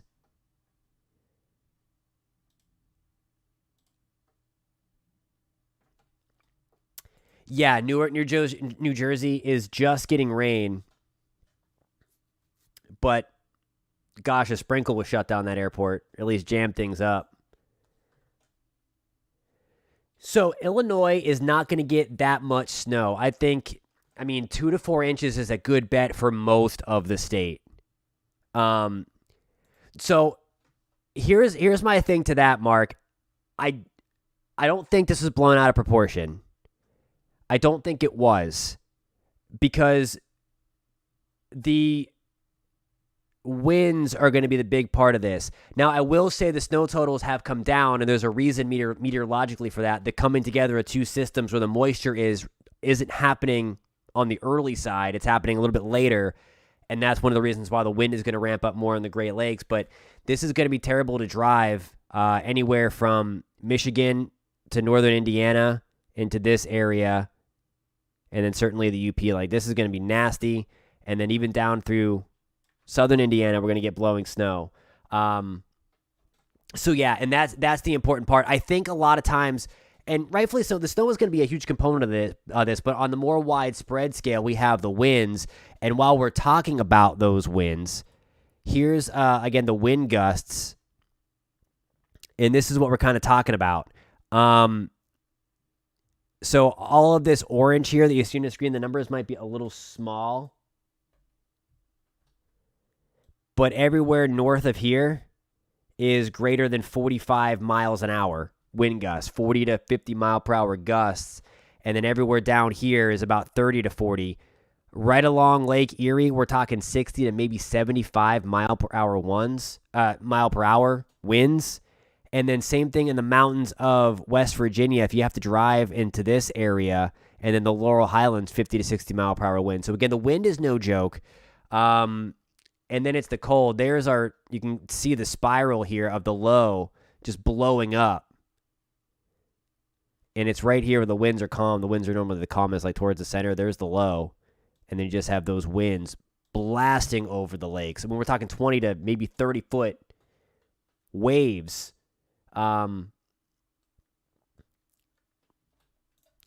Yeah, it's been way too hot, way too humid in Florida. I know we were talking about like we wanted some festive weather, and I think we're going too much the other way. Thank you for that report. Indiana-Michigan border picked up in the last 15 minutes. Let's go check in on the actual current conditions right now. We have not done that in a while. We're going to zoom back out, and there you go.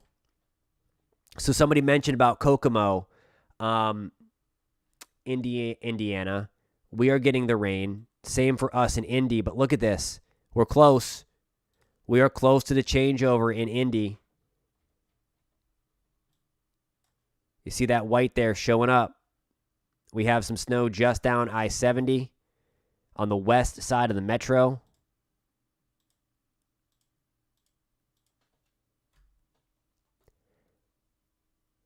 Hey, Ashley, I have you in about 1 to 3 inches of snow. That weather comes in overnight, or late tonight and overnight. Here we are. Let me pull this back. I'll show you again where this is in relation to Lexington. And again, I have Louisville in about 1 to 3, I think closer to an inch in Lexington. South Bend, I have Memphis, maybe up to an inch. This is going to be a quick little burst of snow. It might coat the ground, but this is going to be moving so fast we don't have a lot of moisture to play with. Hey, what's going on, Timothy in Baltimore? That will change. We're going to see mainly rain. I think you might end with a few snowflakes, but by and large, this is just going to be a huge temperature drop and a wind maker for you. Hey, there you go, Mark. That's where I saw the Kokomo from. And here is the snow right on the western edge, moving towards Plymouth, Winnemac, Terre Haute, We already saw like a little burst of snow. Georgia, we're not talking about snow with this one anyway. In the mountains and in North Georgia, we could see the rain change to sleet to maybe a few flakes. Toledo, I have about 2 to 4 inches of snow for you, and then a lot of wind. What's going on, Jack and Harrison? Lawrence, Kansas. Let's go to Kansas because this is a crazy wind chill here. It's awful. I mean, what a waste of moisture. All right, so this is the second, I guess statement asking me to rank who I think is going to get the worst. New York, Western New York, off of Lake Erie. Then I would say Indiana, especially northern Indiana, with the snow-wind combo. And then I think, out west, it's just going to be so cold. Like, we're going to look at Kansas, and then we're going to go look, and then we're going to go look towards some of the temperatures out west. Memphis, I have you maybe an inch. Maybe. I think it's more of like a dusting to an inch, though. We'll see a quick little burst of snow. They don't need any snow in Hawaii. They're dealing with, for the most part, yeah. For the most part, Chad, I think about 2 to 4 inches. The thing I'd be worried about most in Chattanooga is that flash freeze. Just because we'll get the moisture on the roads, and then we're going to, and then we'll have that cold air come rushing in. All right, here we go in Kansas. And the worst of this comes in overnight. There we go at 7 a.m. Central Time. And there are the wind chills. Southern part of the state, 15 to 20 below. More like 20 to 30 below towards the northern part of the state. And forget about it in Nebraska. We're 41 below. Are you doing that to rub it in? No, I'm just kidding. Arizona is one of the places to be. I remember you on yesterday, Brian. Good to see you again. Let me know what side. Southeast Michigan, 3 to 6. Southwest Michigan, game on, 8 to 16. Cincinnati, I have you at about 2 to 4. South Bend, I have you at about 8 to 16, especially the southeast side. And I'll show you that in a second here. Let's get back up to Indiana.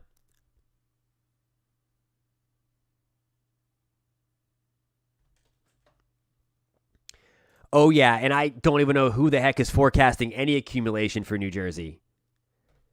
That's there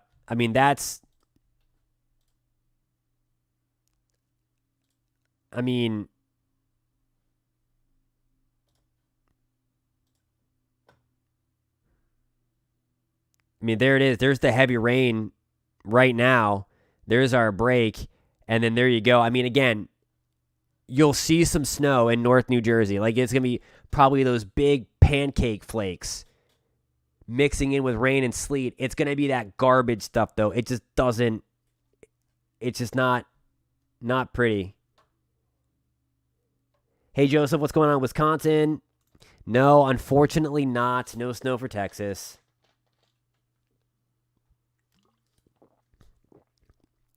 It's certainly been bad, and I know a lot of people were throwing out like the blizzard of 1978. I don't think it's going to be that for Ohio. The winds are going to be bad, but there was like way more snow. Virginia's okay. Western Virginia, and before, don't quote me on, I'm going to show you in a second, Ricky. Hang on one more second. Toronto, I have you at 1 to 3 inches, 2 to 7 centimeters.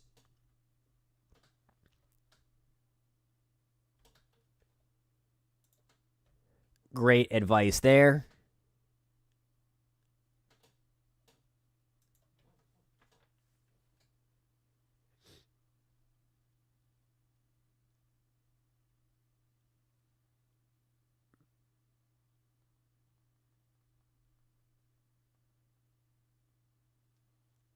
Just checking some.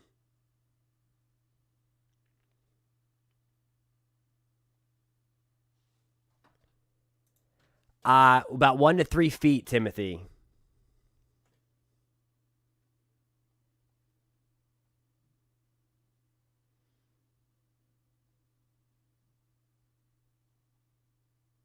So I don't keep someone says it's snowing in Texas. There's no way it's snowing in Texas right now. Like there's nothing showing up on radar at all.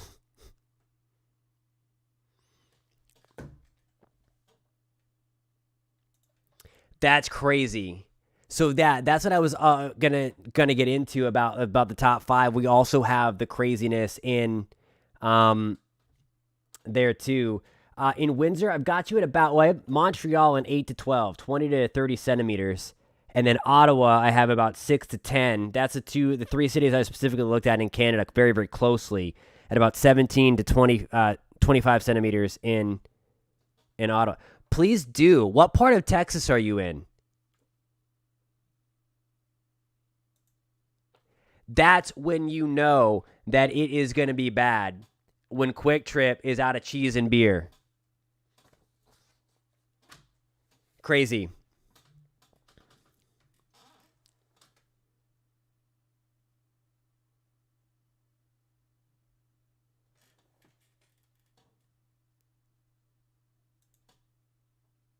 Oh, yeah. So an hour ago, oh, yeah.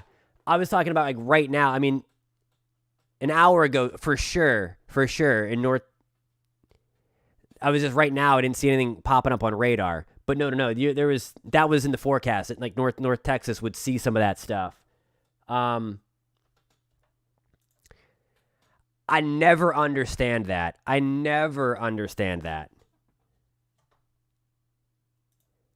So the rain in Florida is off the Gulf Coast. It'll be in there later tonight. Hey, Heather.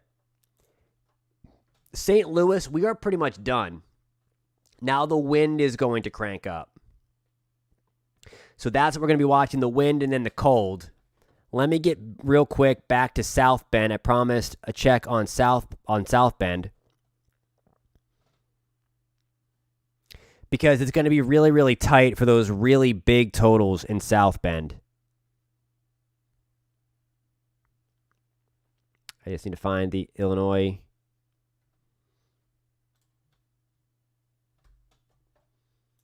Awesome. Hey, Ethan. Gosh, it depends upon what you're talking about is warm. I don't have it getting back into the 60s until maybe Tuesday at the earliest.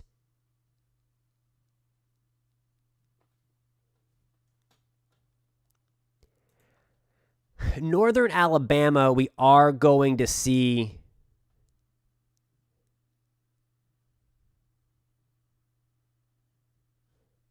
So, yeah, we kind of get in, at least on the high-res modeling here, we get into that band in South Bend.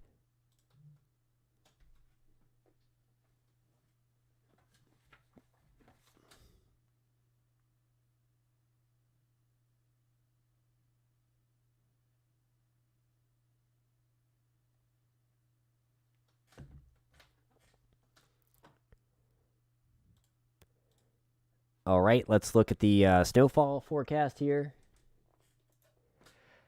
Okay, Buffalo, you want to make sure that you are just where you want to be starting at about 9 o'clock tomorrow because it's game on for like a foot to 3 feet of snow plus 60 to 70 mile per hour wind gusts.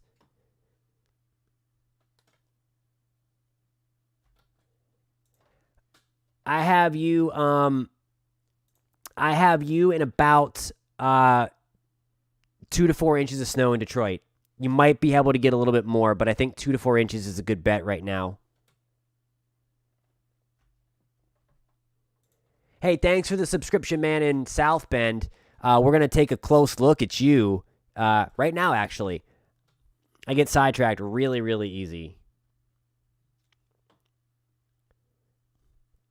So, and this is what I was kind of saying. South Bend may end up missing. My official forecast had South Bend that I put I put you guys in the 4 to 8 inches right in South Bend because I think the crazier totals, like the 8 to 16 inches, are going to be just to your north and east. That's how crazy the lake enhanced snow is going to be. I mean, it's just going to miss South Bend because we have the wind coming off like this rather than straight down. So again, South Bend itself, on the northeast side of South Bend, that's where we get that crazy totals. Southern half of Minnesota, we are going to be done. Oh, good. You're still with me, Ricky. Yes. So again, here's where that 5 is there. And I think, again, 4 to 8 inches is what I had for you when I put out my official snow map a couple nights ago. But right along the northern tier, because that's where we have the help from Lake Michigan. We have the wind coming off like this. And then to the northern, right across. And then certainly right into Michigan. That's the really, really crazy stuff. Southeast Kentucky, a little bit of snow. I think up to 1 inch of snow. Knoxville, Tennessee, up to 1 inch for you as well, Diane. We can go back to kind of the timeline here, and we're just right here at the top. East Central, I have you at about 2 to 4. Yes, Allie, so I want you to pay close attention. I mean, this is going to be a life-threatening storm for Buffalo, really in a couple of spots. Again, Michigan, Buffalo. We're talking about 1 to 3 feet of lake effect snow behind this system. And then we are talking about 50 to 60, maybe even 70 mile per hour winds on that. Dayton, Ohio. Have you about 2 to 4 inches in Dayton, and then a lot of wind. Judy, what's up? Muskegon, I've got you at about 8 to 16 inches of snow. There's the potential for more than that, and then you're going to have 40 to 50 mile per hour winds ramping up tonight and overnight. Western PA, I've got you at about 1 to 3 inches. Got you at about 2 to 4 in Cincy. This is right up his alley. He's probably just a red suit will do him well. I mean, this air mass basically came from the North Pole. So he's good to go. This is right in his element. Love Punksy. East Central Ohio, about 2 to 4 inches. Wheeling, I got you at about 1 to 3. Omaha, it is just dang cold. We are done with the snow. Somebody mentioned about the Pacific Northwest, and here we go. I think freezing rain and snow come back into the picture tomorrow from places like Olympia to Portland to Salem, Oregon. So watch out.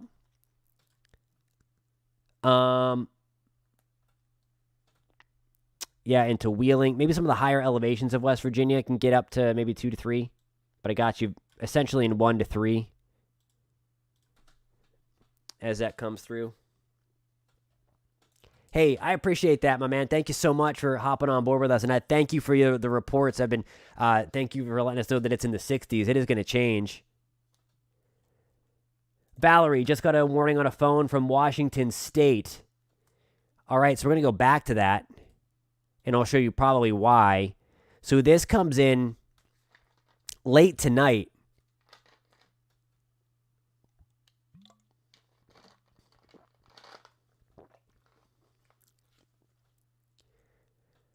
Kenosha's basically done with the snow. It's just going to be windy and cold. Asheville, we can get about 1 to 3 inches.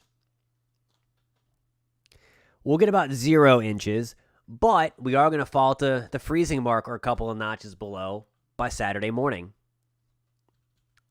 So let me see if the warning is what kind of warning it was. If it's in Washington, we can go out west. Look at that. Here it's on the doorstep.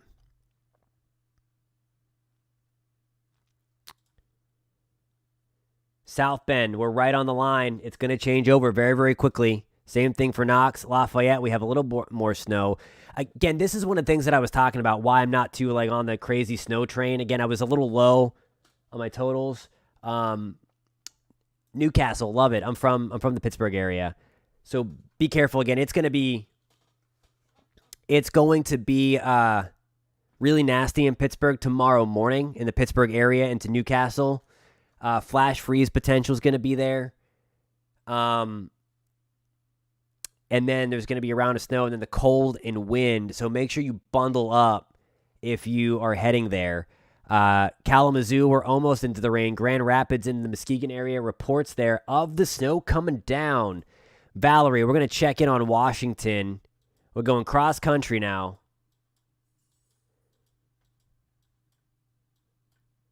And here we go. So we have some of the snow coming in extreme northwest Washington. Ocean Park. It's crazy that we're getting snow right along the Pacific here. Tacoma, Seattle, some light snow. There is the batch of some of that heavy stuff. And again, kind of timing that hour by hour for you. We'll get into that in a second. That's what the cold is. Let me refresh this because we have brand new model data. Oh, yes. Bring in those plants. And again, if you have exterior pipes, you might want to let those drip. Because again, we are not accustomed to that cold in the deep south. And into Florida. So again, plants covered, pipes protected, all that jazz when you're under the hard freeze warning. So there you go. I don't know what part, you're welcome, Valerie. What part of you're in that we can take a closer look. North Carolina to Louisiana.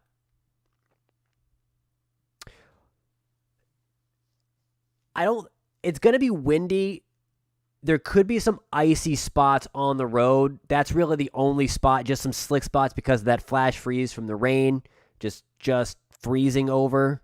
So there could be some black ice. So be mindful of that. Took the words out of my mouth, Ethan. Yeah, not in Florida, though. It would be nice.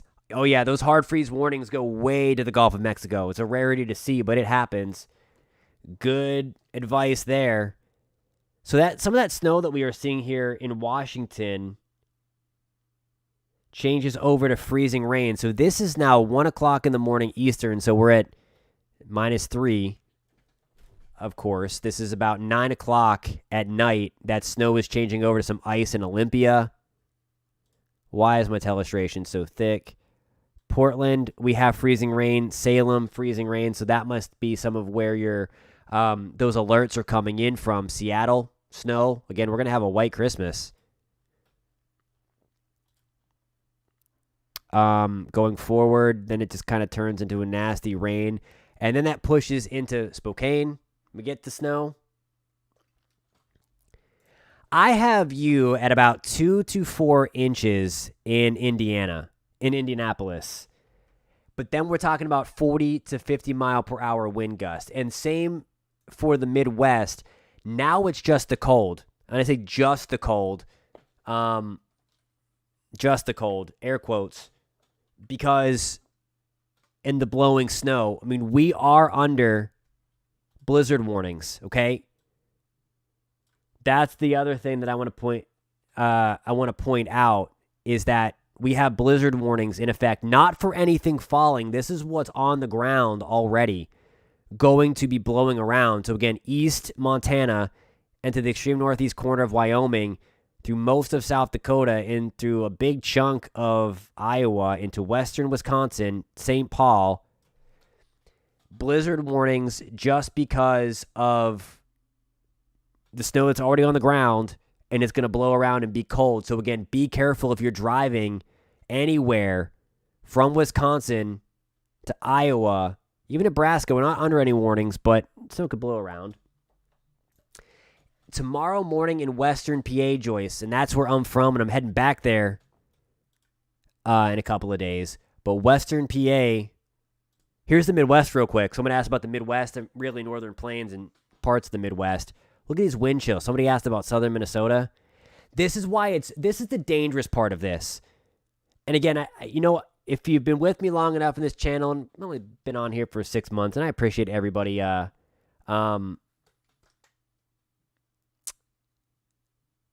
lost my train of thought. I don't like to blow things out of proportion. I like to tell it like it is, I like to break it down with meteorology and science and all that stuff.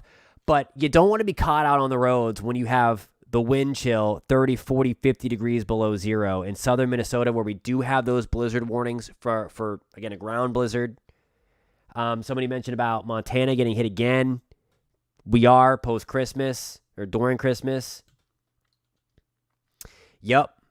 Great. That's exactly the point.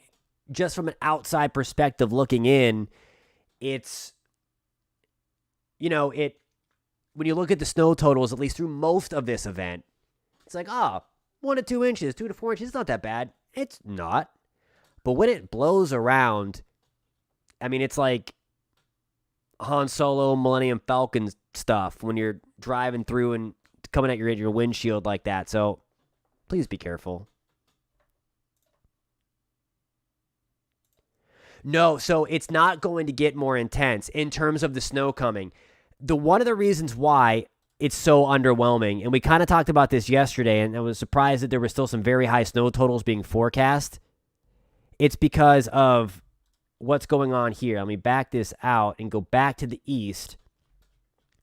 So a couple of days ago, I know there were a lot of places that were going like a foot or something in Chicago. That's not happening, by the way. It's not happening. But I mean, this is just it's very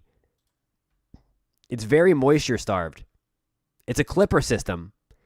The thing that was going to make this so bad for Chicago at one point was the fact that, you see this other system on the East Coast? This dip in the jet stream here, this clipper system that was going to ride on down here, was basically going to pull this in, and we were going to see a big area of low pressure kind of develop right down in here and just blast right on through. And then everybody over here was going to get a ton of snow. So that is not happening, and that's one of the uncertainties when you forecast the weather. I mean, and it's a big, big deal because now we're going from like an inch or two of snow in Chicago when, 4 or 5 days ago, there was like a foot forecast. Thank you for subscribing, my friend. Yeah, so it's crazy. And do we have a severe thunderstorm warning? Hold on, did it just pop up? Look at that. So thank you for that report. Hey, we talked about Punksy. I love Punksy. You're getting 1 to 3 inches. We're going all over. There's so many people in this chat, which I am grateful for, but I'm trying to get around to as many people as possible. But we have a severe thunderstorm warning on the Outer Banks for the threat for 70-mile-per-hour winds. This is just in the northeast of Morehead City, so that might be the thunder that you are hearing from. And actually, this looks pretty concerning. There's a hook on that.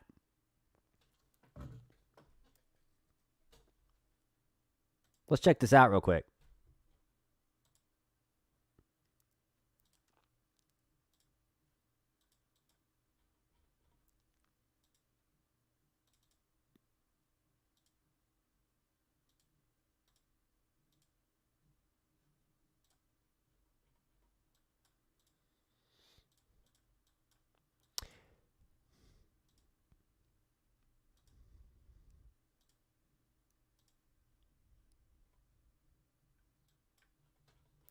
Yeah, so this is crazy. I don't know if anybody's watching in.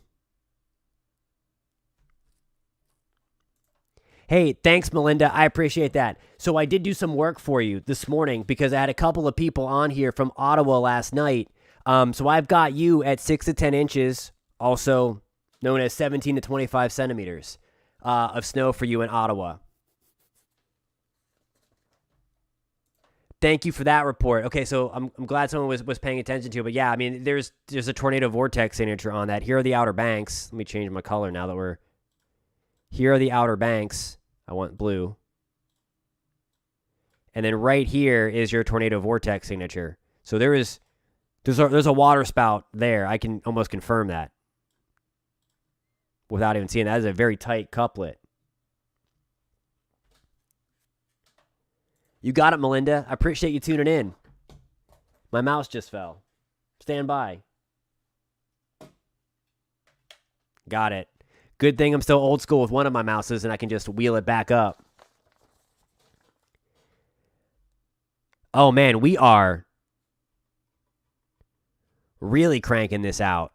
So this is northeast of Morehead City. If anybody's on the Outer Banks right now,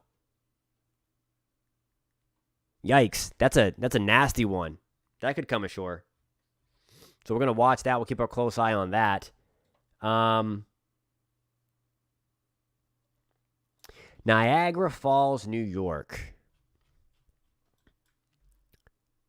If I'm remembering correctly, that is north of Buffalo, right? That's north of Buffalo, right? Hey, what's going on in Sweden? That's awesome, man. Thanks for tuning in.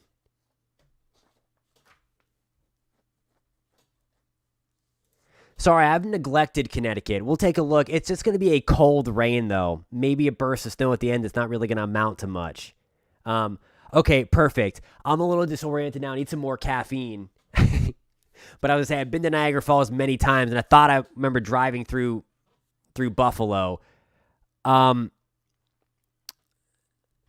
let's get in there. Let me just fine-tune where exactly this is. We'll get you in close.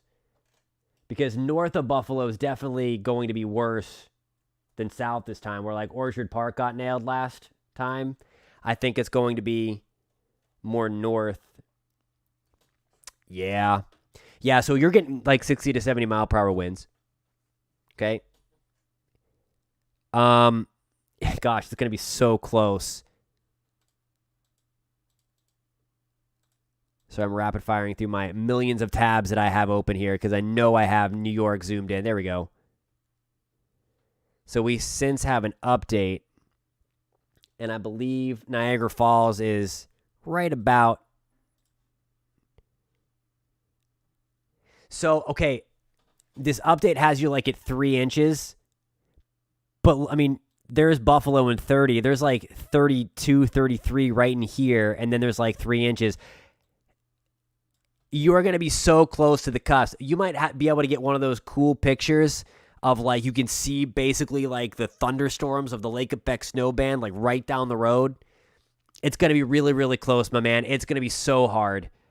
You might, if you're on the southern side of Niagara Falls, like in between Buffalo and Niagara Falls, then it's game on for a like ridiculous snowstorm with like hurricane force winds and and a lot of snow. It's going to be so tight.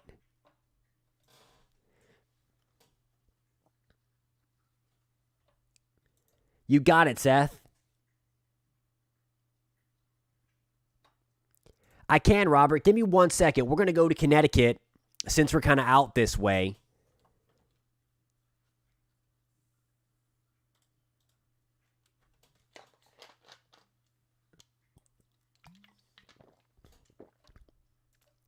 I think there's a shot. I think that, yeah, I was looking at some of the forecast sounding QTs, and there's a good amount of wind energy. There's just not a lot of instability because we were stuck in the garbage today, which is going to be good things. We don't have a severe weather outbreak in Central Florida. Oh, yeah. Hey, Corbin, Kentucky. We're going to take a look at you in a second. Very much so. You might lose power in this, so just be careful. Charleston, West Virginia. I've got you at about 1 to 3 inches. Yeah, it's going to be pretty hazardous. We'll have those snow squalls tomorrow.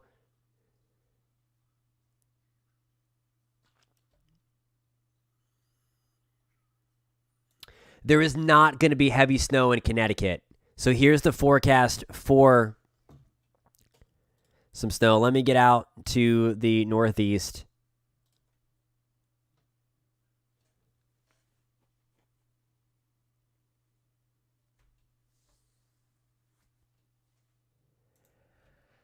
You know, Baltimore, we're going to look at that right now. We're on a good spot to kind of get Baltimore in view here. We might see some flakes. We're, give or take, right about in there. You might see some flakes through this. We're basically done with the snow now in southern Wisconsin.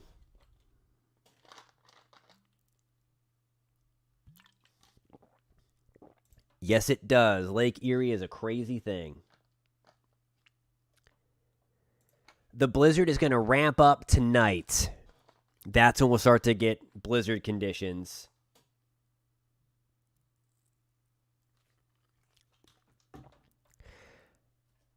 Okay, we're going to get to you in 1 second. I want to show future radar for Connecticut in the Northeast to give the Northeast some love. I've got you at about 3 to 6 inches with 40 to 50 mile per hour winds, rain changing to snow tonight and into early tomorrow.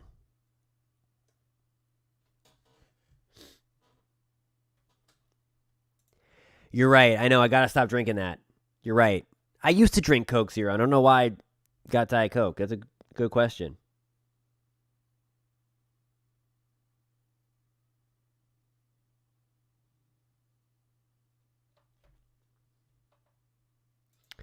Birmingham, we could see some snow flurries. And no, I appreciate that. Thank you very much. Absolutely. Great point. Great point. And that's, one of the things I haven't mentioned. So thank you for that, Allie. Always got my back. I appreciate you. Um, Here's the deal with Connecticut, and then I'll show you some of the coastal issues because I do have that map pulled up. Yeah, just missing it this time around. We may see some, but here we go in Connecticut again. So we have like ocean effect snow. Like in southern Connecticut, because we're going to have there's the low up here. We're going to have crazy cold winds blowing like this. So we could have some ocean effect snow to like Cape Cod. Maybe Long Island even. Maybe that's what it is. Maybe that's what it is, Tony.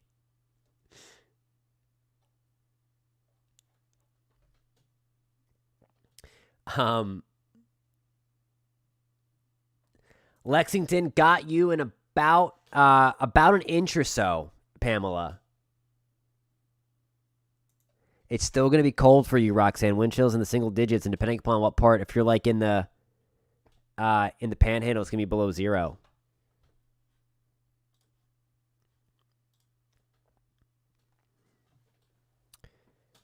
All right. I know I told somebody I was going somewhere. See, I lost my train of thought. Let me try to scroll back and see where we were going. Oh, Wizzy, catering to aircrafts. So Chicago's going to be done. It's going to be interesting to see how the wind is going to impact things tomorrow. There were crazy delays in Chicago. New York is getting heavy rain. So that's going on right now. And then tomorrow, the wind is really going to crank up. So it's going to be interesting to see how the wind and the ripple effects from today's crazy delays out of Chicago are going to be. So we'll be watching that tomorrow. That's what it was. Thank you. See, I need you guys because I'm all over the place. It must be the aspartame. I got to stop drinking that stuff. All right, we're going to take a look at the coast, and then I have to run. I am starting to lose my voice because we have been on here for almost 2.5 hours. I have you kind of like the 3 to 6. Good advice, Timothy.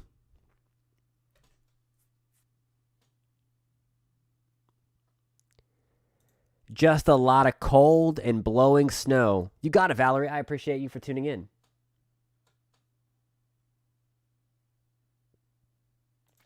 Northwest Indiana, I've got you at about 2 to 4 inches of snow. You're going to change over very soon. Let me just show you the radar really quick since I still have that crazy thunderstorm getting ready to come on again. That's definitely producing a water spout off the Outer Banks.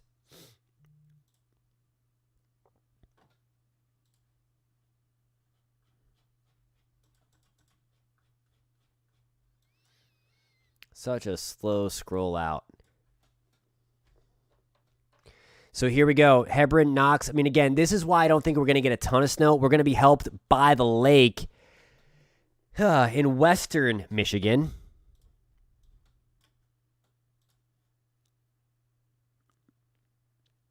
And then Flint, I've got you at about 3 to 6. We might be able to have, as the storm blows up here in southern Canada, northwest of Toronto, we can have some come off of the lake into Flint, but I think more like 3 to 6.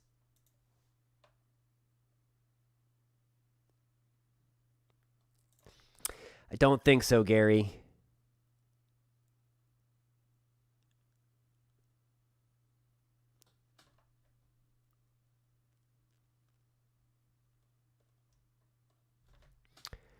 All right, so one last coastal thing. And then we're going to take a look at where the temperatures are, and then I got to bounce. I'm going to try to go live again tomorrow as this thing's really ramping up at around like 1:30-ish.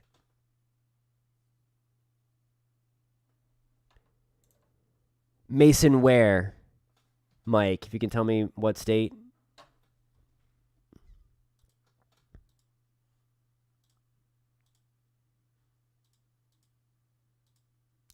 Okay, so here are the swells that are going to be coming in.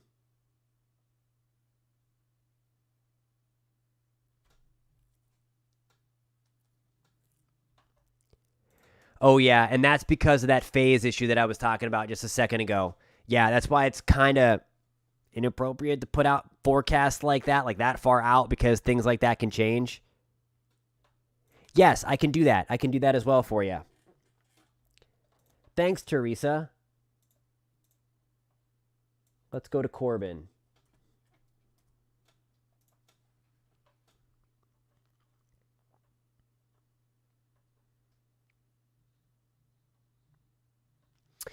I think you're going to be like around an inch, maybe a little bit more.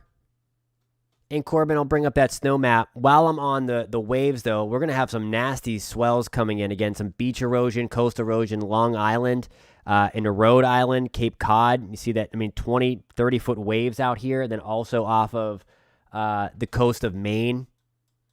Those swells pushing in, so it could have some coastal flooding impacts, some beach erosion for sure.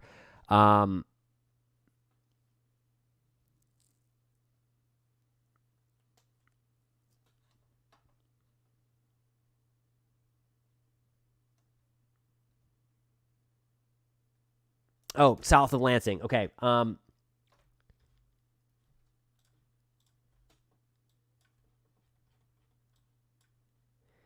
There's like a little bit. It's just really, really fine stuff. The heavier stuff is back here. Then you're going to crank up the lake effect.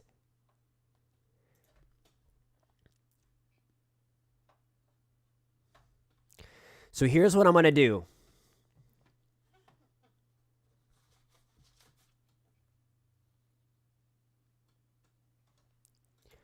Sure, love the name.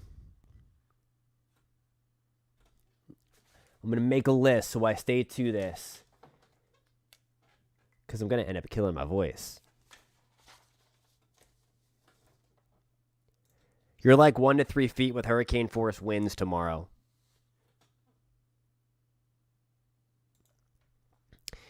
There is. I'm going to get to that. Let's do that. Okay, so here's what we're going to do. We're going to make a list together, because I'm all about lists. Who's with me? Thumbs up if you're about lists. Okay, so future radar. Then we're going to go to the snow total map.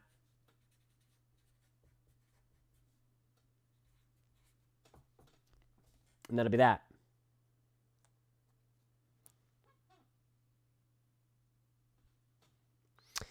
Here we go.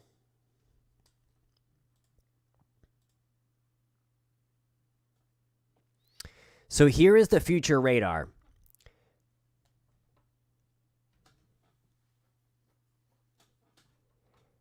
Yeah, so Louisville, I think, is going to be 1 to 3. Louisville. I keep on screwing up Lexington and Louisville. Louisville's to the west, Lexington's to the east. More like probably 1 to 3 still. Maybe you can get close to the 3-inch mark. I think the GFS might be on drugs. It's been spinning out really high totals. I think it's been like overestimating the snow ratio. So here's the future radar. That is 8 o'clock tonight. Moving into Saginaw, Lansing. Then here's the lake effect kicking in.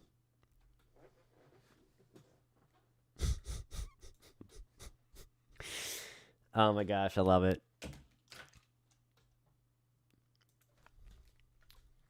So here we go with the future radar, okay?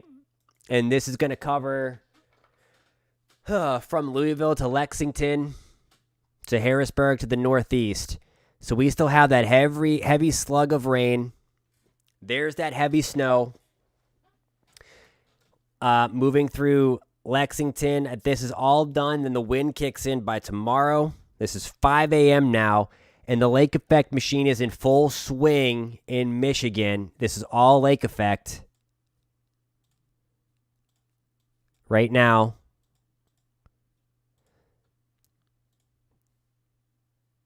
And then there's a lake effect nasty band in Buffalo.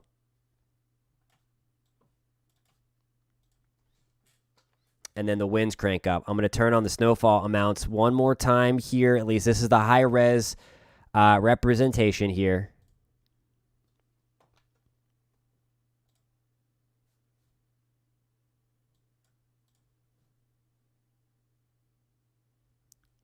Those aren't the snow totals. That's the future radar again. And then there you go. I think, again, you might be able to get 2 to 4 in Louisville. I would still keep it more like the 1 to 3. Central Ohio, more like 2 to 4. I think that's a little overdone still. I think 1 to 3 inches in Western PA. Then there's Cleveland up in here. You might be able to get into the 4, like the higher end of the 4 to 8, maybe a little bit even more than that. Game on here, Sault Ste. Marie. I mean, we're talking 12 to 24 inches. Yeah, 12 to 24 inches in Sault Ste. Marie. Plus, remember, like the 45 to 50 mile per hour wind gusts on top of that. My gosh, thanks for all you do. Southwest Michigan, we're talking, I have you in 8 to 16 in my official forecast, and the high res coming in about 17, maybe 18 inches, isolated more than 16. And then 40 to 50 mile per hour winds on top of that. So it's crazy. Alrighty, guys, my voice is just about shot. We've talked for almost 3 hours. I can't thank you guys enough for finding the channel, for tuning in. I appreciate you, and I appreciate all the reports of the weather that we are seeing now as this cold front comes in. I'm going to try to go live again tomorrow at around 1 o'clock or 2 o'clock in that ballpark as this thing kind of ramps up. Dunkirk.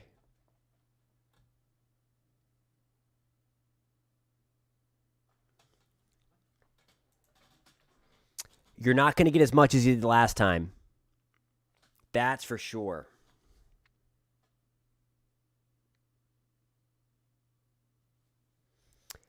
I think you're going to be, okay, South Carolina for Christmas.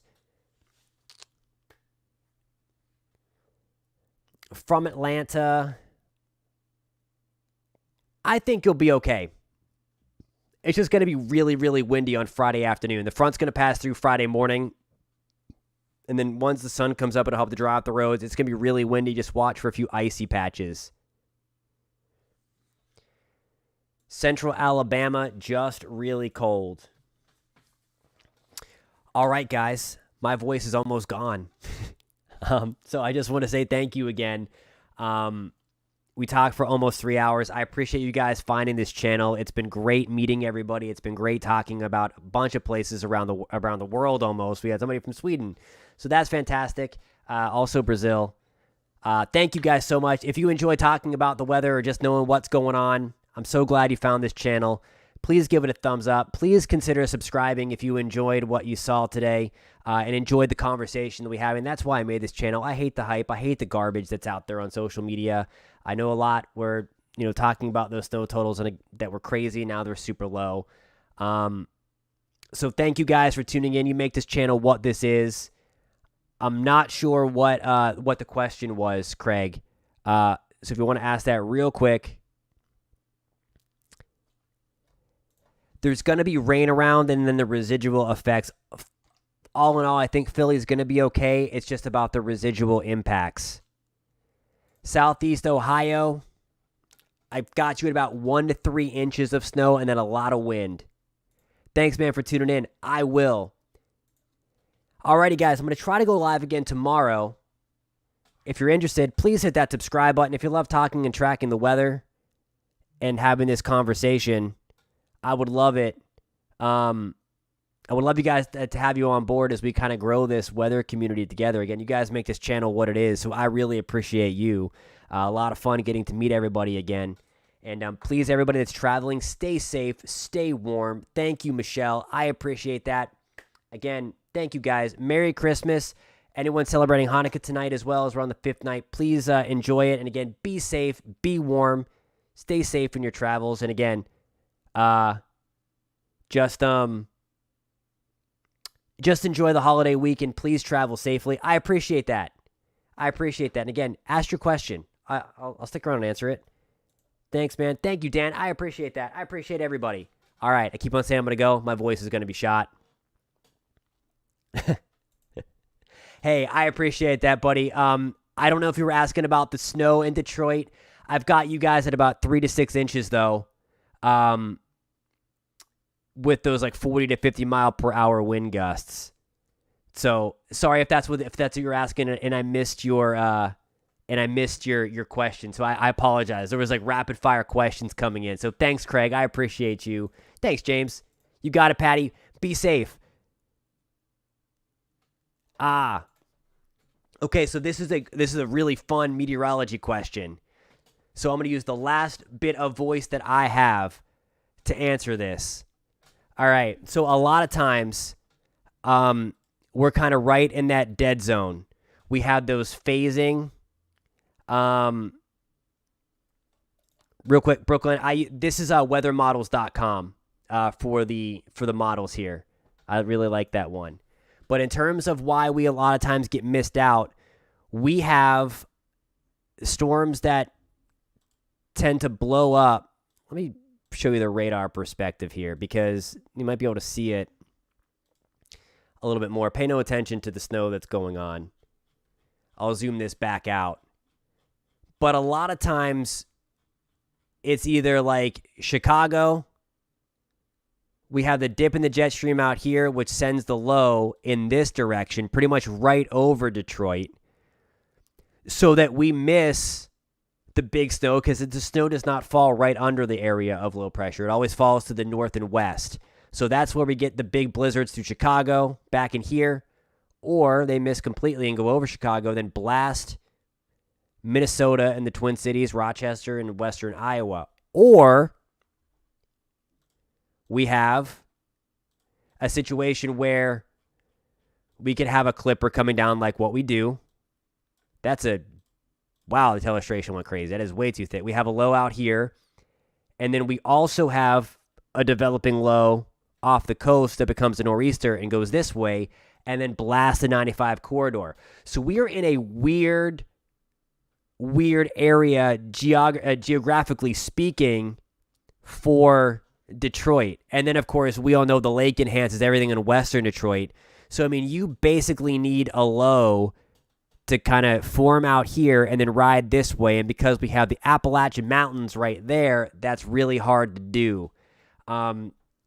So anytime like I see the model spitting out like a ton of snow for Detroit, yeah, the dry slot sucks. I'm with you. It's always terrible. You're gonna get a little bit. It's not gonna be a ton of snow, but there's gonna be some for you. Basically, that's a good way to put it. It's like an inland nor'easter, and all nor'easter is, again, it's just that northeast wind, and it's going to be blowing up pretty much right up here. And then you get those winds out of the northeast, just like that. And then as it kind of works its way up here, we're going to get the winds that way off the lake that blows us up in western Michigan, then that blows us up out there. I hope that helped. So thank you guys. Once again, I do this all the time. If you stick with this channel long enough, you will know that I'm going to say goodbye. Then I talk like, for like another hour. I'm going to try to go on around 1 or 2 o'clock again tomorrow in that ballpark. Probably around 1:30 because I got to get everything, I'm going to get around that ballpark again, so I'm going to try to see if I can get home from work to do that as well. I appreciate that. That's awesome. No, thank you. And great question again. I love answering all that meteorology stuff when I can. So, again, just want to thank you guys one last time. Be safe. It's going to be really cold, really windy. There's going to be a lot of snow in spots. Not so much, where we talked about. We had a lot of that talking before. My brain is fried. My voice is fried. This has been a lot of fun, guys. If you enjoy talking and tracking the weather, please give this a thumbs up so the YouTube sends it out to more people. And please hit that subscribe button. I would really appreciate it. And again, I'm going to try to go live again anywhere from 1 to 2 o'clock Eastern time tomorrow. And we'll do this again. Please stay safe and enjoy the holiday week, guys. Appreciate all of you. Yeah, buy some lakefront property. Appreciate you guys. We'll catch you next time.